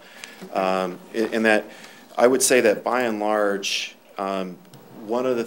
a couple of things that we do for that is we focus on specific code enforcement areas based on the time of year. So like at the end of the season, At the beginning of the season, we look at landscaping, dead trees, in essence, to give people time and opportunity to get those things done in season. In the middle of the summer, we're looking at basically tall weeds and grass and manage it. So we try to focus on those areas, and we do those proactively. And I would argue that I think, and I can go back and find out the exact stats, but I would say that we're probably tilting more to proactive now than reactive. It's a difficult balance to strike in any community. What's the right amount? Because I will tell you, we hear that we don't do enough, and we hear we do too much. And in my opinion, in code enforcement, that's probably you're doing the right amount. Because if you hear one of too much of one and not enough of the other, then you're probably out of whack. So. Okay, thank you. Any other questions for Brooke? None? Great, Thank you very much. Thank you, Chief. All right, we move to communications. Jenny, you can start. Nothing really other than kudos to Ward 1. I think he totally knocked the matchy-matchy out of the park. I have to say that Ward 4 will not be able to replicate that. And that I'm the only man on council, so matching dresses is something that I don't believe that he would be interested in. But you might try. I mean, yeah. We can ask do the prom look. Maybe a city council petition might urge him in a particular direction. Spirit Week. Although I think it's just a no. I mean, yeah, okay. All right. I hear you, Becky. Do it. We'll go shopping. Spirit Week, baby. All right. That's all for me tonight, Mayor. Thank you. I couldn't stand it when Jordan walked in. I mean, I was like, she was in a meeting with them. I was in a meeting. And then I look over at Marcy. Marcy goes like this. She's like, I do. I know idea, girl. Hey, Julie? That's all. Nothing tonight, Mayor. Thank you. Thank you, Marcy. So I'll make this fast. I went to the 9 Health Fair this morning at Crossroads, and it was very well attended. My office overlooked their parking lot, and I think it was full all day long. So thank you so much to, bless you. Bless you. Thank you to all the volunteers Bless you. who came out and, help move people along and get them registered. That was really great. So just thank you. Did you make the smoothie up? I saw it. No, I did not see them anywhere. Like, I did not see that area for rooms, but I was on a mission. I just had my spot, and that was that. I have nothing tonight. Pass it to you. The outside funding group met today, committee, and we went over two requests. One for Food for Hope, which is Thursday, May 2nd, 2019. We had decided to go with full sponsorship on that, which is 12 seats for the dinner. So if we could get a... When is it? Interest? Thank you. Yeah. I hit that wall again. I know. May 2nd, it's Thursday at 6 p.m. So if we could get some interest in that, let us know. How much was it? $750 for 12 seats at the table. Good. It's a gold sponsorship. Yeah, I felt like that. Was, we all felt like that was a really good thing. They're asking where Brittany Hill. Brittany Hill. Yeah, Brittany Hill. Brittany Hill. Yeah.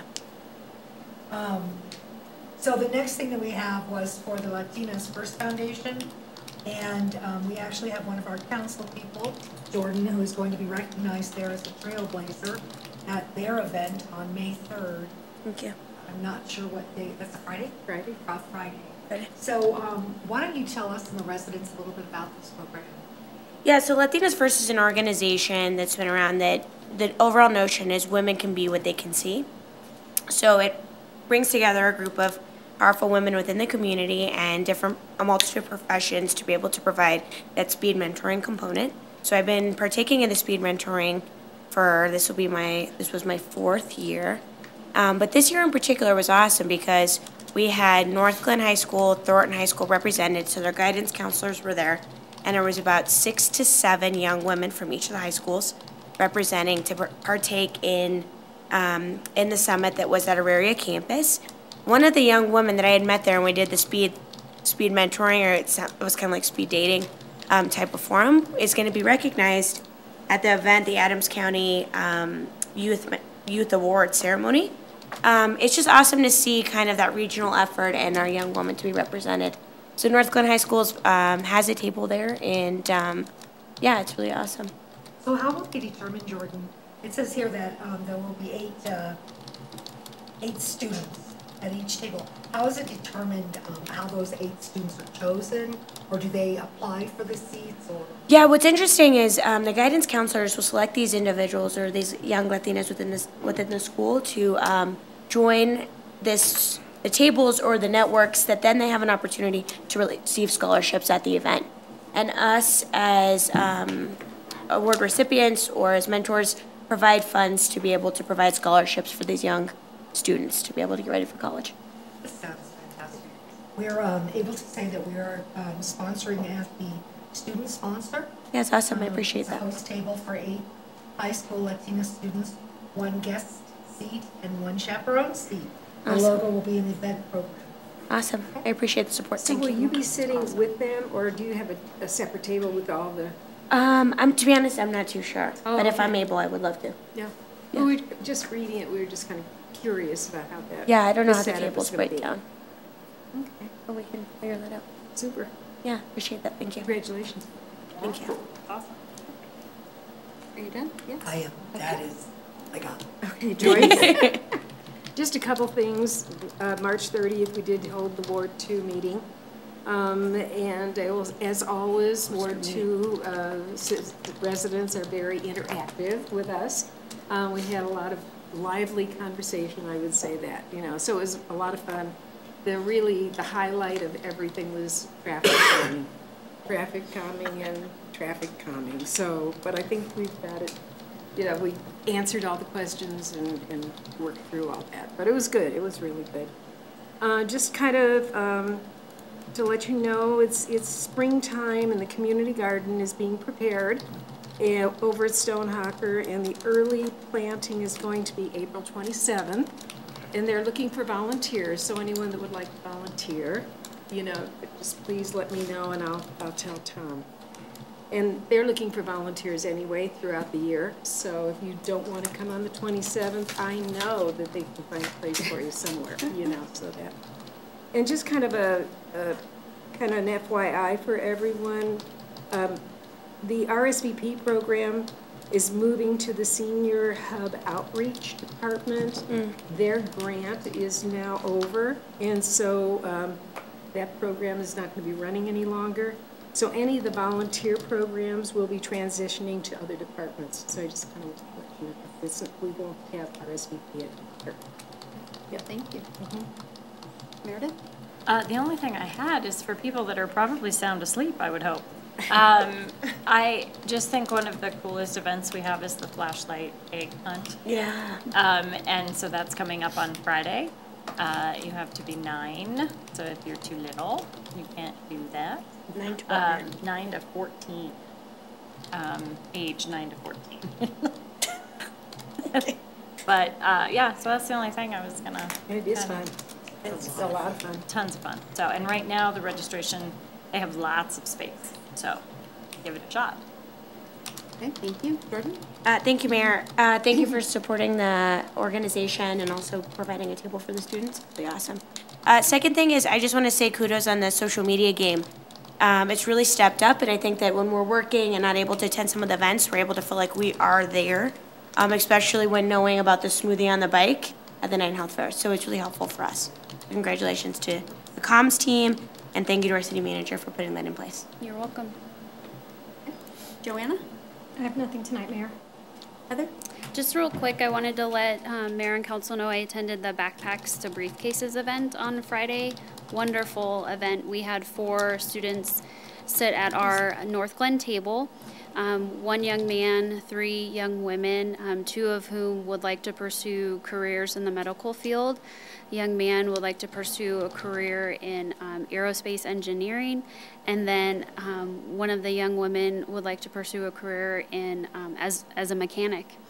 And so I had a wonderful time chatting with them, and unfortunately none of them live in Northglenn, but they're all very familiar with our community and different places throughout the city. So just wanted to let you know we were represented and had a great conversation with them. Awesome. Thank you. Corey? Nothing tonight. Nothing. All right. There's no public invited to be heard, so I would move to adjourn the regular meeting into executive session pursuant to Section 4.5 Parent G for negotiations concerning the purchase, sale, lease, or other acquisition of real or personal property or interest therein, or concerning any contracts except those required to be the subject of competitive bidding. And Mayor, I would include that it may take the meeting past 11 p.m. as part of the motion. And part of the motion is that we may go past 11, so did somebody second it? Okay, Joanna, would you open the vote, please? The vote is open. Please vote.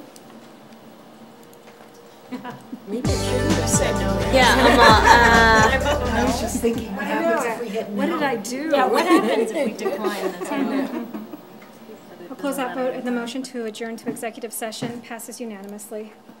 Thank you. We are adjourned. It only matters. Executive session.